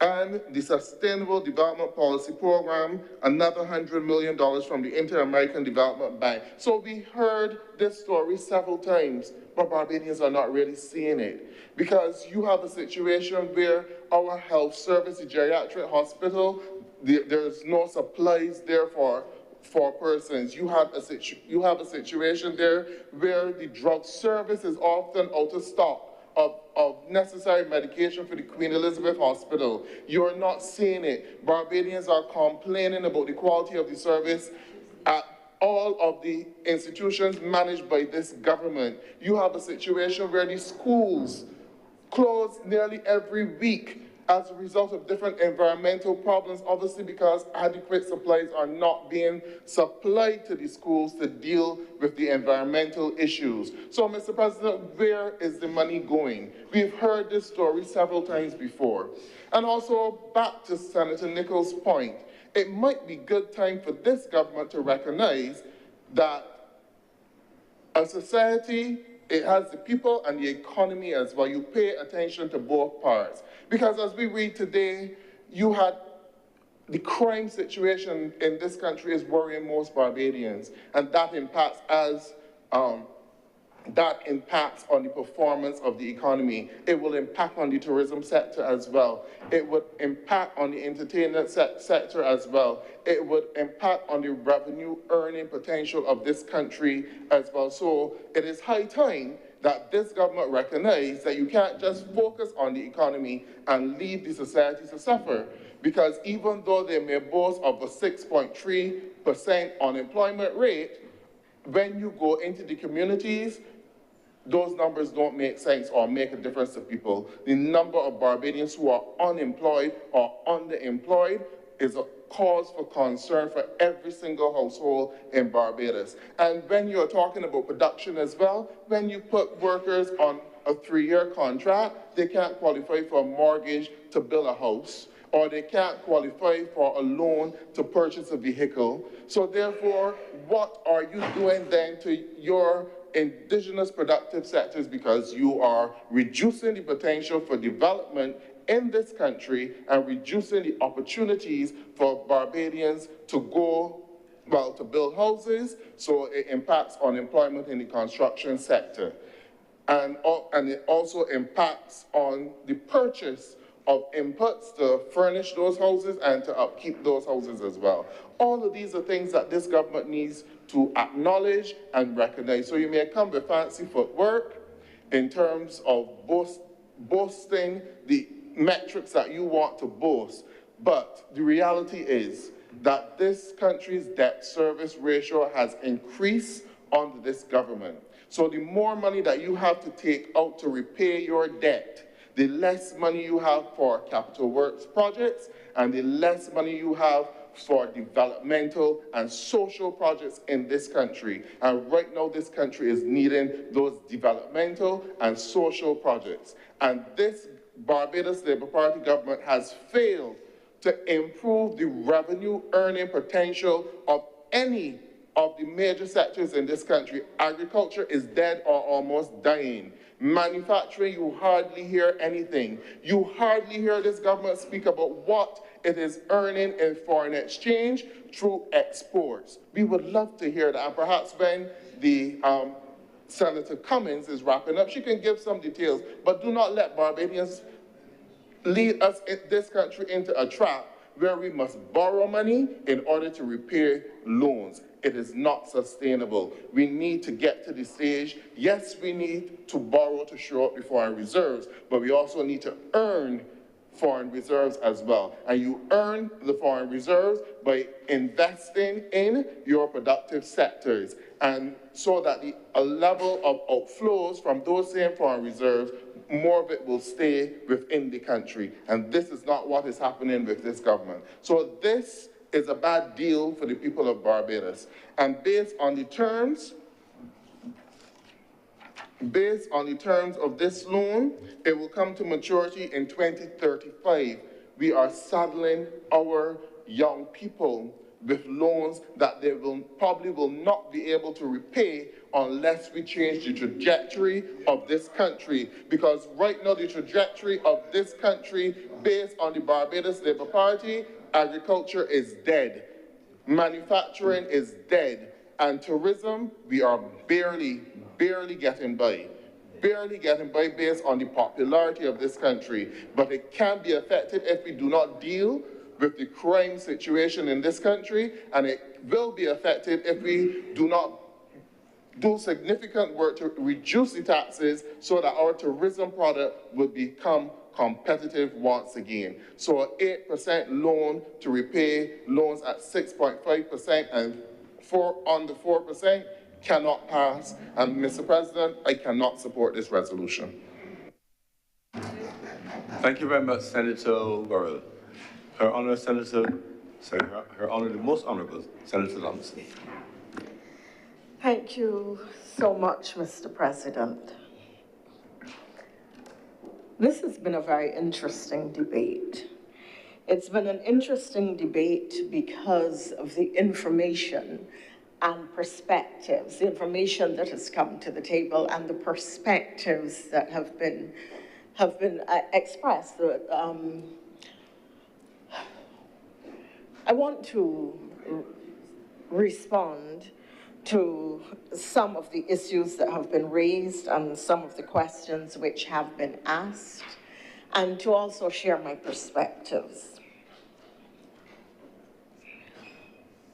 It is easy to be a member of the opposition. It is easy because it does not require you to find any solutions. It requires only two things: to generate enough fear and discontent that people will not support the government. So often we hear politically that governments are not voted in, governments are voted out. And therefore, if you use rhetoric, if you use emotional drivers, if you nip constantly at the heels of the government, if you say things that you know resonate with people irrespective of whether they're accurate or true, you can create enough of a groundswell of discontent that you dislodge a government. We saw that in 2008, where enough discontent was created that a well-performing government with the country in great shape economically was unseated, and an incompetent, unruly group replaced them, which soon had the country in dire straits. The political strategy has not changed. And so today, here, what we have heard from the two opposition senators speaking in tandem for the first time And I commend in particular Senator Walters, but I understand he is driven by two considerations. One, that it is almost lunch and he hopes to steal chicken off of somebody's plate.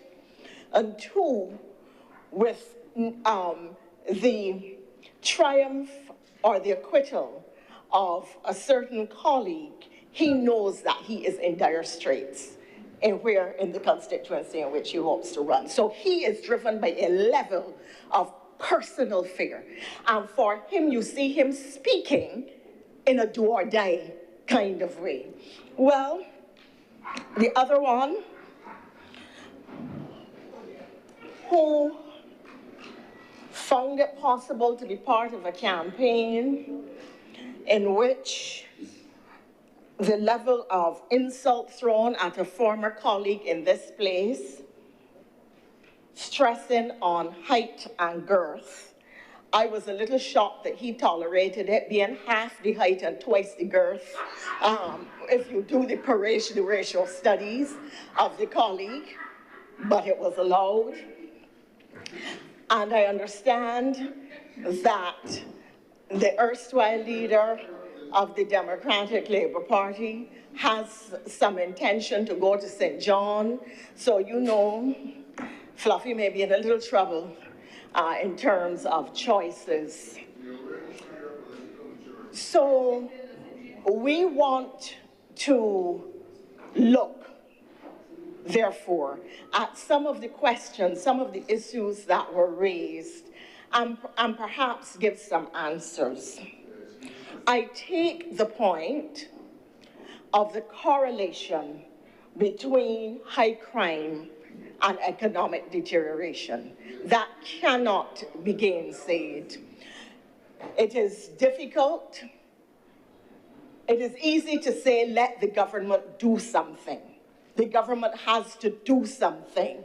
Hang them, pay the police more. All of these are the mantras that one is hearing, but they're easy. They are easy in the context of a society where government has put multiple measures in place to address crime, from legislation to increasing prosecutions to judges and prosecutors being increased, to courts being increased to deal with criminal matters, to putting more police on the street, to giving them headquarters and stations and equipment and vehicles of which they were deprived when the Democratic Labour Party was in office.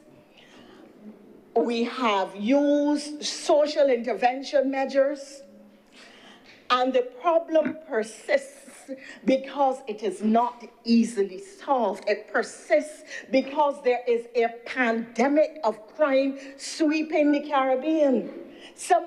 And I say this, Barbados, despite our challenges, continues to have one of the lowest crime rates in the Caribbean. It is remarkable that we feel a high sense of angst, and with the repetition that crime is bad, something has to be done, and with every publication, true or false, of somebody saying, a man chased me today. The man chasing you because you drop a $20 bill and he's trying to hang it to you, but your mind is so caught up with the fact that crime is high, and if you see a man near you, you have to be careful, or this and that. So we hear now how bad crime is constantly, and I'm not suggesting that we do not have a problem, we do. But I want some of the people who are saying the government should do something to make suggestions of things that have not yet been tried. I want some of the people who are saying the government should do something and have the guns hidden under them when the grandmothers who have the guns hidden when the police come to search for them, the aunties who have the guns and the weapons under their wig and in their wheelchair, they are the ones who have to help do something. Those who know where some of the wrongdoers are have to say something. We have to unite as a society and work with government and the police if we plan to address the crime issue. But where you have a situation where people don't want to work, Unemployment is the part of the lowest in history. You have people who tell you openly they don't want any hard work. You have people who tell you they have no skills, but they tell you that the job, a blue-collar job, does not pay them enough and they prefer to stay home. When they stay home, how do you think they're planning to get money? You have every employer complains about productivity and attitudes in the workplace. We really have a problem that is wider. It is manifesting itself partly in the crime situation, but it is much wider than that. And it didn't start in 2018. This is something that has been boiling on a low heat for a long time. When you could hear from a professional that 95% of the people in prison charged with violent crimes read at the level of 3 years old, it means that our school system is not identifying people with problems who really will come out not only with low skills but low self-esteem and be incapable of getting work in the workplace. But yet there are those, even though the common entrance eliminates children, eliminates futures, and eliminates opportunity, there are those like the leader of the opposition who says, keep it. So it doesn't matter how many poor people's children are, make no mistake. It is the poor people whose children may not be naturally brilliant, because the ones who are bright are going to get through. But the ones who are not naturally brilliant, who are at work and don't go to the PTA meetings, who are on the block and don't talk to the teachers, who don't want to negotiate or converse, and some of whom cannot afford to send children to lessons, the multiple lessons that the middle class people who can read, expose their children to newspapers and to all kinds of things, help them with fractions and algebra and English, and still turn around and send them to multiple lessons. So it is poor people that are being disadvantaged by the common entrance exam. It is the fact that we grew up with praying mothers and were forced to go to Sunday school and church, where were taught certain values, including the value for life. But now we don't do that. We don't send our children to church or Sunday school. We don't go ourselves. And a lot of young people you hear them say all that, I don't care about nobody. I don't care about this and I don't care about that. And in fact, they also don't care about life. They don't care about the value of anybody's life, and the reality is they don't care about their own, because they don't expect to live long. So they want to live hard and fast. And so let us, when we talk about crime, I saw in a country that I will not name, here in the Caribbean, one weekend, a small shop, a few people gone in to buy a few things, 6 people gunned down in one go, 4 bodies on the ground dead.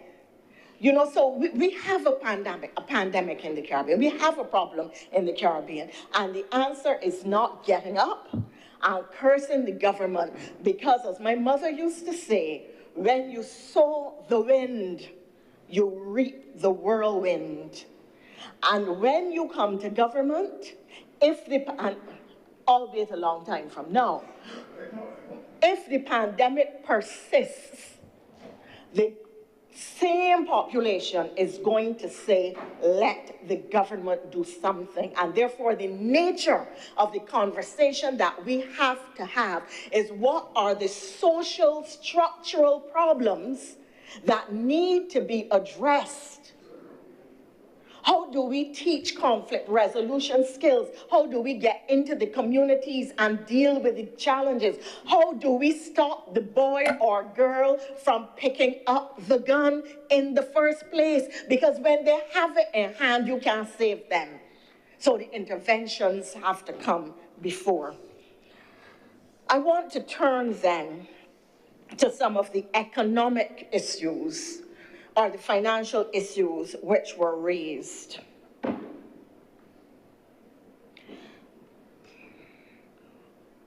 What is the government doing with the money?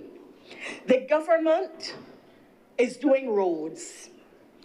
I'm buying garbage trucks and buses, COVID cushioning. Well, we had to use loans because the Dems left no money. So let's start. And if you wanted to deal with that issue, if you want to deal with the problems in the country, there's a point at which you have to have loans. One, the problem is not the loans, because people borrow and governments borrow. The question is whether or not the economy is growing, and it is. The question is whether or not the debt is unsustainable, and the debt is sustainable. When we came to government, our debt profile was 179% of GDP. It is now 115%. So there are less loans or less loan repayments to being done now than there were before. If you have a loan that are loans that are 179% of your income, and then you reduce it to 115%, it means that you have a lot more money available to you because your financial position, your fiscal position, your economic position is better. We have given civil servants salary increases that they did not have in 10+ years. The whole QEH&E has been revamped and several departments upgraded. The NIS that the Dems did not pay, the VAT returns that people did not get, the monies owed to citizens, ordinary poor people, small business people, not just big business, that people's businesses were on the verge of collapse. Government has repaid and given money back, paid VAT, paid VAT returns. We have stopped printing money, which undermined the economy completely under the Democratic Labour Party. It is a huge fiscal and economic error to print money, decried by serious economists, and it was the principal operating methodology of the Democratic Labour Party. That has been stopped. We dealt with the South Coast Sewage Project, our sewage system, and improved Bridgetown. There has not been a stink out in town since 2018 when we came to government. Prior to that, you could not drive through town every other week. Town was so foul that the people who live around there, all those surrounding communities, Chapman Lane and so on, could not sleep at night. Little children with rhinotracheal and bronchial and related conditions had serious problems. And we saw, people will not forget the photographs of the trees, full trees, growing up in the containers that were supposed, containers is a loose word, the tanks, thank you, that were supposed, and pumpkins. Well, I don't know who ate them, but pumpkins.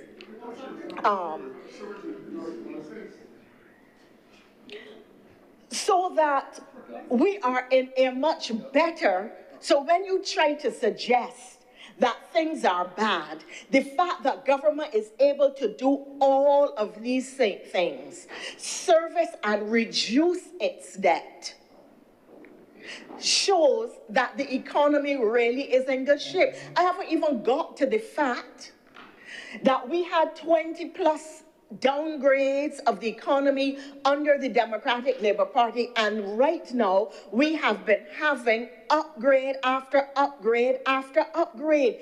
And this loan, I don't care how cheap money is. People do not risk their money foolishly.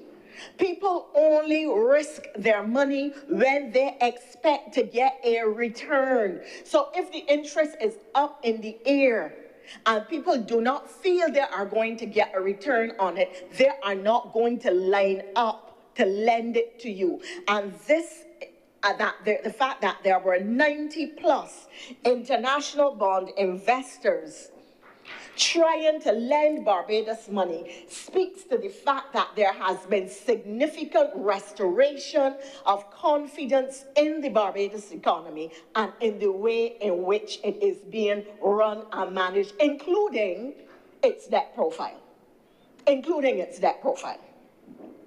So it is not a fact that things are bad and people coming to borrow money or lend money just because they will get a good return, because people are not going to be reckless with their money.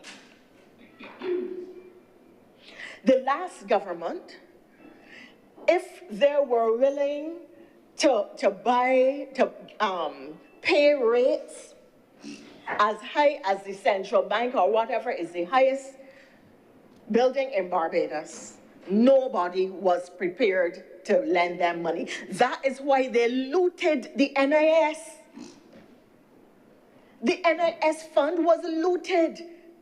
Honorable Senator Walters speaks about the problems with the NIS. The problems in the NIS originated because the fund was looted by the Democratic Labour Party to the extent that when you needed money from NIS as a Barbadian, you could not get it. You could not get it. But no, people are getting their NIS monies. The age for NIS or for retirement was increased, not because the government owes NIS money, but because the number of people in the workforce are reducing because of changes in population dynamics. People are living much longer with chronic non-communicable diseases, which are a high charge on the fund. And all over the world, NIS funds, or whatever they're called, some don't call them NIS, they may call them their Social Security Fund or National Security Fund and so on. All of them in major developed countries, even with sound economic management, are now encouraging people to work till as much as 70 years old because of a similar challenge. The fact that you have shrinking population size, fewer numbers in the workforce to pay NIS, and high demands because of chronic non-communicable diseases. This loan will eliminate the need to repay principal to the IMF from July 2025 to June 2027. It will reduce the borrowing rate, or the government borrowing, from 505% of the quota to 395%. It therefore gives us room for emergency borrowing. Senator Kevin Boyce asked the question, why now?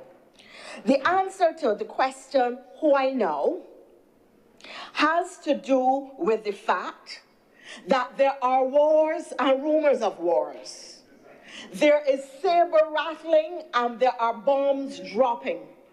The level of uncertainty in the global economy makes it mandatory for the government to go to the marketplace to secure its fiscal position in the event that there is an international crisis and rates escalate.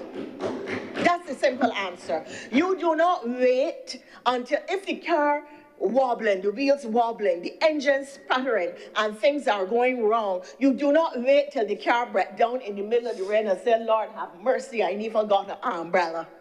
You go and you get your loan and put yourself in a position to protect yourself. The government is protecting the country by going to the marketplace, giving itself, and going to the marketplace in a situation where there is improved confidence by investors, where our reputation is improved and we are in a position to borrow, where people have respect for the country, and where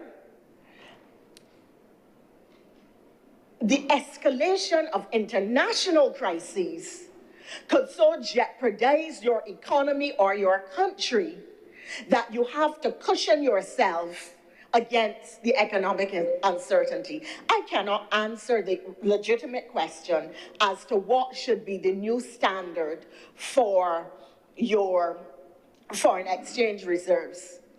I'm not an economist.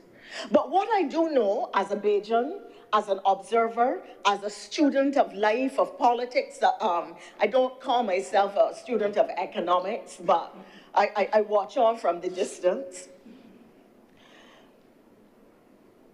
The global uncertainty in which we live now makes it imperative that you have a larger degree of cushion than would have been required before, because the period of shocks are long and severe.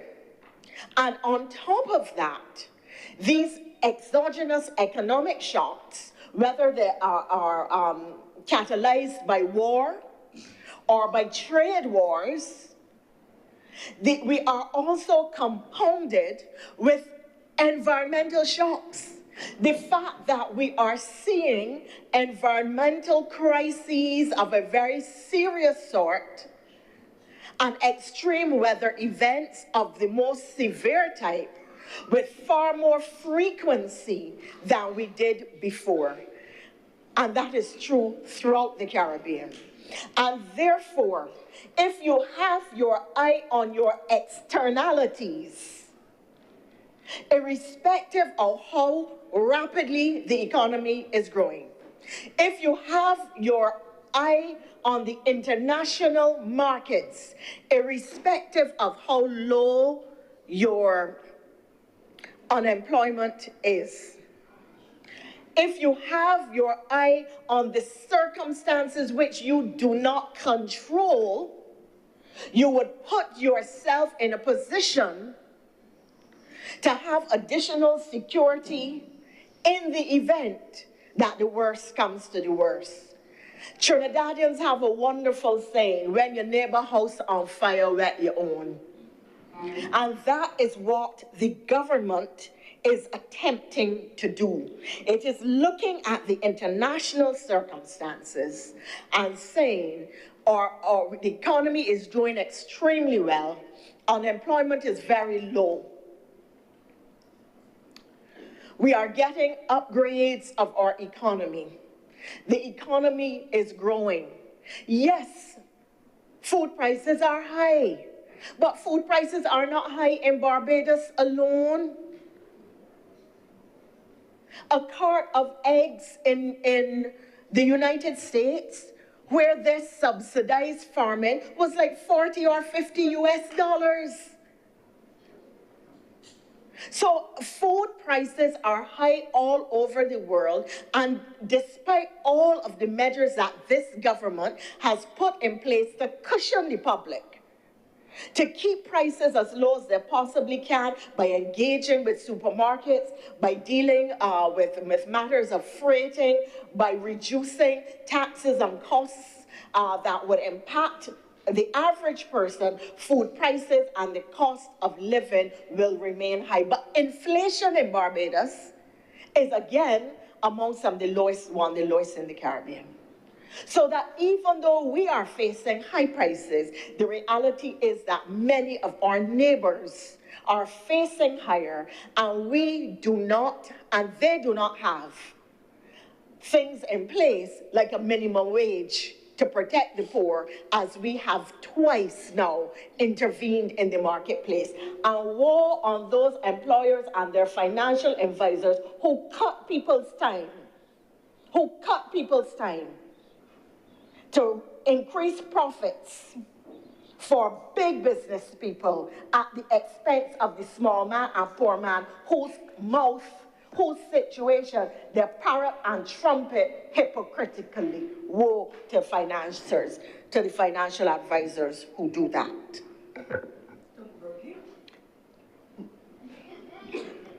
I very rarely eat burgers.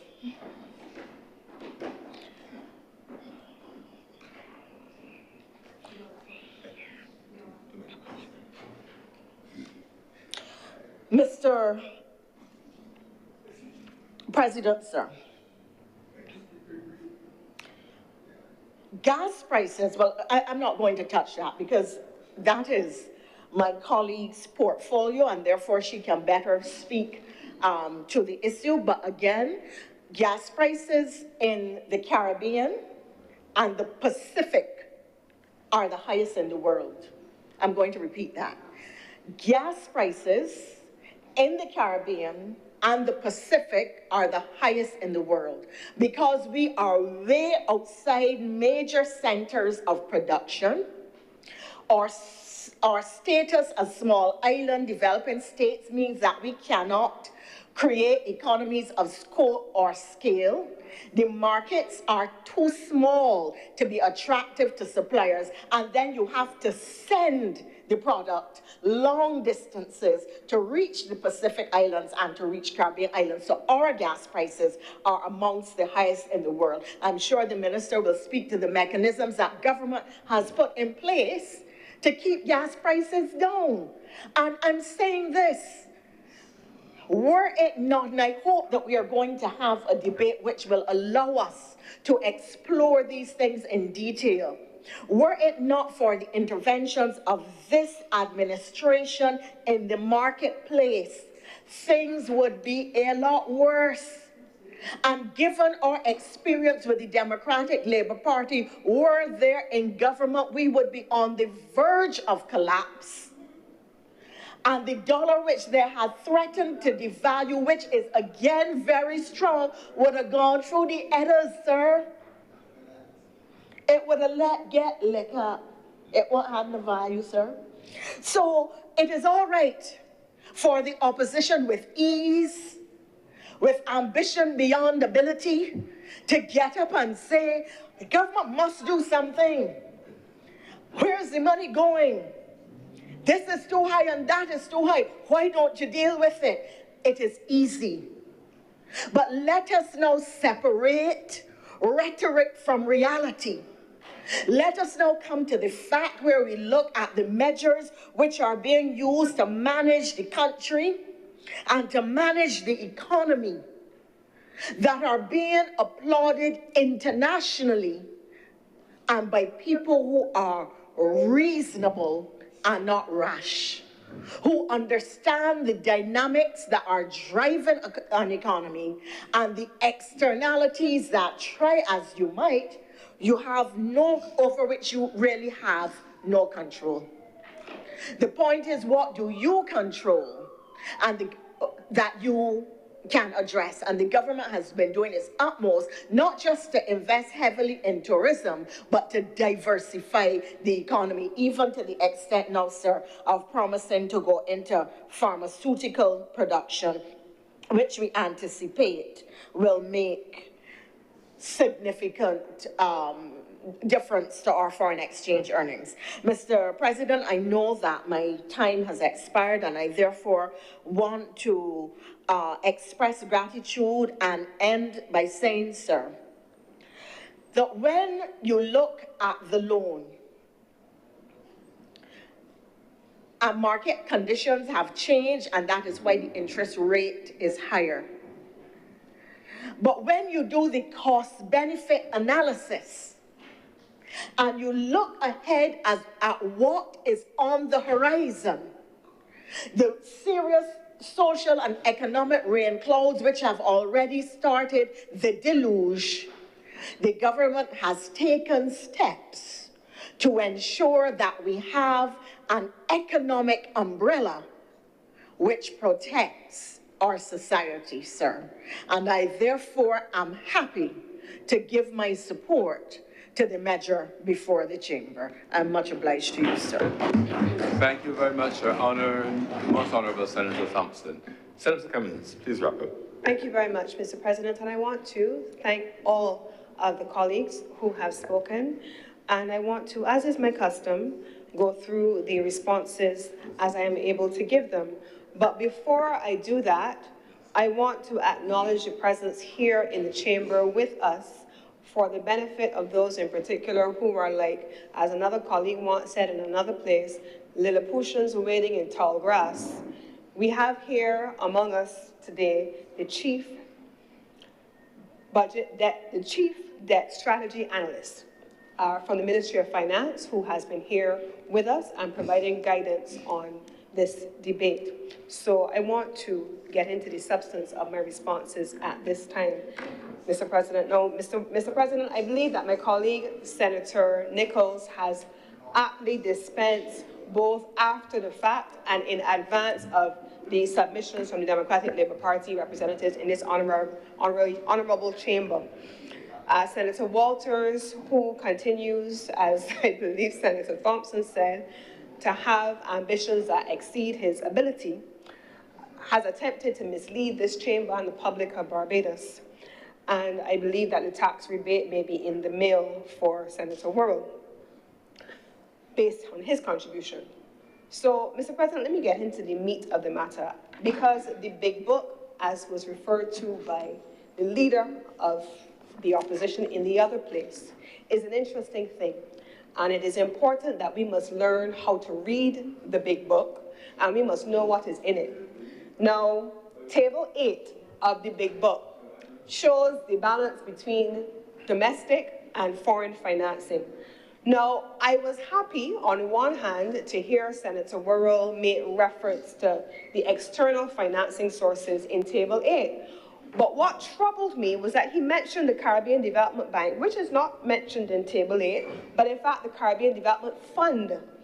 And in this honorable chamber, the Caribbean Development Fund, as opposed to the Caribbean Development Bank, the Caribbean Development Fund in Table 8, at the beginning of, which is where the financing, sources of financing is captured. We came to this honorable chamber, I believe last year or maybe earlier this year, and we passed a resolution. And we passed a resolution for the financing from the Caribbean Development Fund to take very specific actions, Mr. President. What were those actions? And I believe Senator Thompson spoke about them without making reference to the actual source of financing. The source of financing to deal with the Bridgetown Sewage Treatment Plant is captured in Table 8 under the Caribbean Development Fund. We passed a resolution in this chamber to support that source of financing, Mr. President, to take the sewage off the streets in Table 8. Table 8 on the page, I think it's page 8. On a point of order, Mr. President, I will, here to stop Senator Cummings, but I never referred to Table 8, and I did refer to the Caribbean Development Bank. It had nothing to do with the Caribbean Development Fund. Please continue, Senator Cummings. I assure you that those on this side know the difference between the two. What is captured in Table 8 is, in fact, the Caribbean Development Fund, indeed. And so I'm referring to Caribbean Development Fund on Table 8. The loan that was passed in this honorable chamber, captured in Table 8 under the Caribbean Development Fund, is for the purpose of treating to the Bridgetown Sewage Plant. And I want to specifically outline what that is.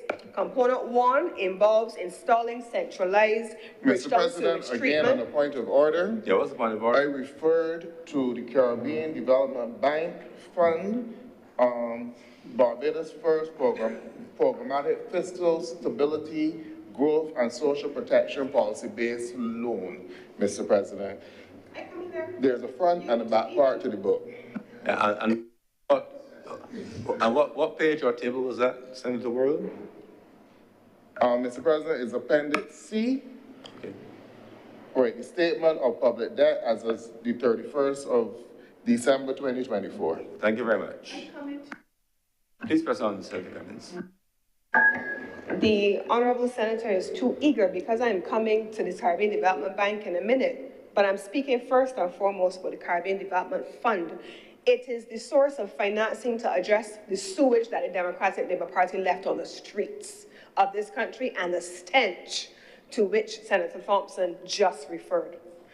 Now, the CAF financing, which was mentioned as well, that financing, where is the money going, Mr. President? To build the roads, all of the roads that Barbadians can see with their own two eyes. That is the source of financing from CAF. Now, Mr. President, under the Inter-American Development Bank. Now, I want to spend 2 minutes on the Inter-American Development Bank because the majority of the financing under the IDB, those were inherited loans that came from the Democratic Labour Party, the tourism plan, the tourism project, the Mains Replacement Project, all of those projects, some of them 8+ years overdue and unimplemented. The Competitiveness Project, all of those projects unimplemented for the most part and had to be extended. They remained on our books, Mr. President. Those are among the loans that are now consolidated within the references that were made to the Inter-American Development Bank. Equally so, Mr. President, the Bank of China, Exim Bank of China, we also know that there were roles under the Complan facility to do what? 2 things. 1, to construct the Wyndham Hotel, then known as Sam Norris Castle, started by who? The Democratic Labour Party, finished by us, Mr. President. That includes the financing. So I was happy for the honourable member to begin the process of listing the sources of external financing because the bulk of it is external, is inherited debt. The Caribbean Development Bank, Mr. President, the Caribbean Development Bank, we also had financing under the CDB, and I want to get into the specifics of the CDB financing. The CDB financing as well, Mr. President, we had several facilities under the CDB, and a significant number of those were also inherited. And as a matter of fact, in 2018, when we went through the debt restructuring, under the debt restructuring, the CDB was perhaps the only institution that had provisions within its loan facility that obstructed the government from undertaking a restructuring exercise in the same way. And so the Adams International Airport runway rehabilitation project, that was financed under the Caribbean Development Bank. Harson's Cave at that point also came under the Caribbean Development Fund, and a range of additional things. So there were several facilities captured and were restructured. So when you see them amalgamated and listed, there are multiple facilities, some new, some old, all having to be repaid. But I want to then get into some specifics now, Mr. President, on the actual repayment of the debt, because if the argument is being made that we are not repaying our debt, Mr. President, I want to start with 1, a debt restructuring as at 2018, and then I want to go into what happened post-2019 and what the government spent on, expenditure on.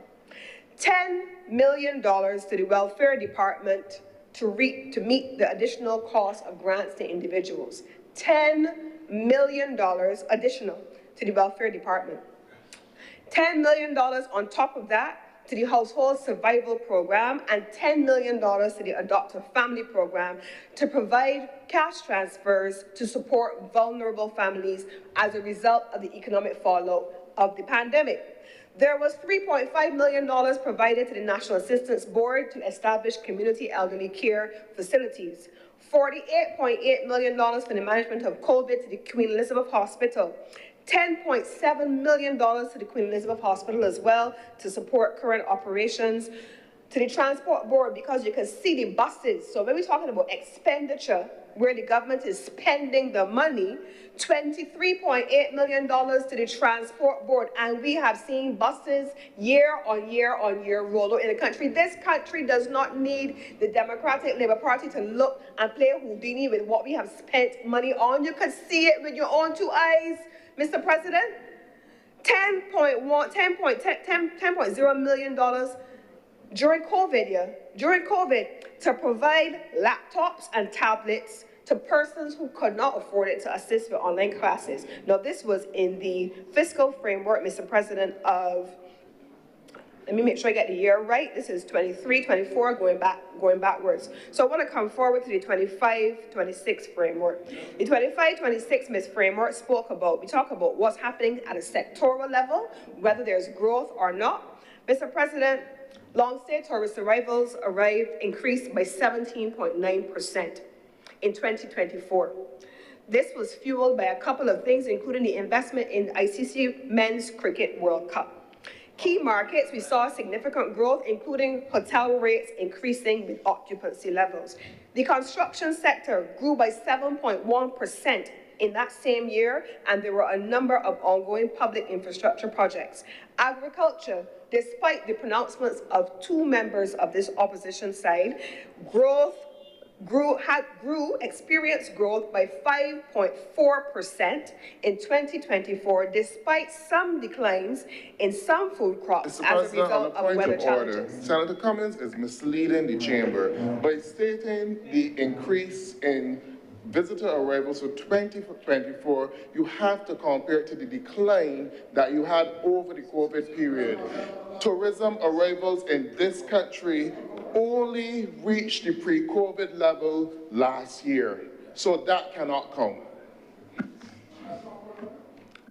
Mr. President, I'm not with yield to any future interruptions at this point because the honourable member had his time and he did not add any value then and he's not adding any value now, Mr. President. So I don't need the honourable member to tell me what happened during COVID. I was the Minister of Tourism during COVID, though. I know what happened, and there was a 73% decline. But I also know, Mr. President, that we have recovered to 2019 levels already, Mr. President, and that we are seeing a further growth. Mr. President, we are managing bread shops in here. There's a whole sector, Mr. President. Mr. President, on a point of order, I would hate to interrupt the speaker again, but yes, she was the Minister of Tourism, and we only returned to pre-COVID levels last year, lagging behind the rest of the Caribbean who had returned more than a year or two in advance. Mr. President, that is not a point of order. If the honourable member wants to speak, Mr. President. The world has the floor, please. I don't hear. It shows, Mr. President, that our tourism sector is underperforming and is less competitive than our neighbors. That is the issue. Thank you for your speech. It was not a point of order. Senator Cummings, please continue. Mr. President, I believe that, just to be clear, the honourable member, when he interrupted me for the umpteenth time again, to yet grandstand again, that he said that last year, 2024, we did not recover in tourism until last year. I am certain that I am referring to 2024 numbers. So maybe there's a disparity in the honourable member's understanding of what last year refers to. Last year's 2024? No, Mr. President, let's move on. Labour market conditions also improved with the unemployment rate, Mr. President, in 2024, last year, decreasing to 6.9%. In this year, Mr. President, you have heard in the central bank figures that it has further declined and it is at 6.2%. The Deputy Speaker spoke earlier, Mr. President, and she spoke about the debt to GDP ratio. We had the debt to GDP ratio last year fell to 104% of GDP, and I believe we also heard from the Honourable Prime Minister in the other place that this financial year, this year, 2025, it is expected to decline to double digits, down from 104%, Mr. President.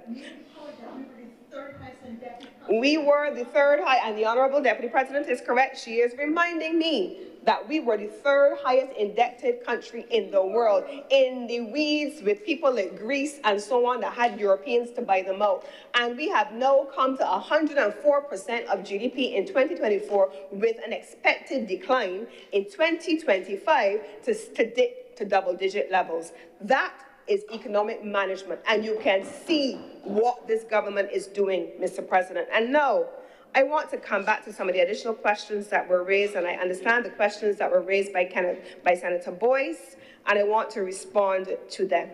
Now, Mr. President, there were two numbers that were given, one by Senator Walters and one by Senator Boyce. Senator Boyce projected what he expected it to be, and we have seen from the fiscal management team that this operation is meant to reduce the government of Barbados's total debt service by approximately 16%, 16%, for the remainder of 2025 and from 2026, and then from 2027 through the end of 2029, it is expected to reduce it by 7%, on top of what we have just described. This is what has come in from the analysts and the experts who have projected what Barbados's debt service is going to be. But I want to just close on the last 2 points, Mr. President. When we talk about taxing ourselves out of debt, this government has brought successive budgets, much to the annoyance of the opposition, even when their previous president before he was ousted, and then the current president since he has submerged to the top. They always, at all instances, projected as we approach budget periods that there was going to be an increase in taxation. It has not yet happened. It has not yet been realized. There has not yet been an increase in taxation, and yet they persist, Mr. President, in making these projections as to what they expect to happen, and they have not yet been right. So this government has brought a non-tax increase budget for multiple years now in succession. We have not attempted to tax our way out of debt. We have continuously been paying our debt. I do not need to go over what Senator Nichols has said, which is absolutely the fact. We did not print money.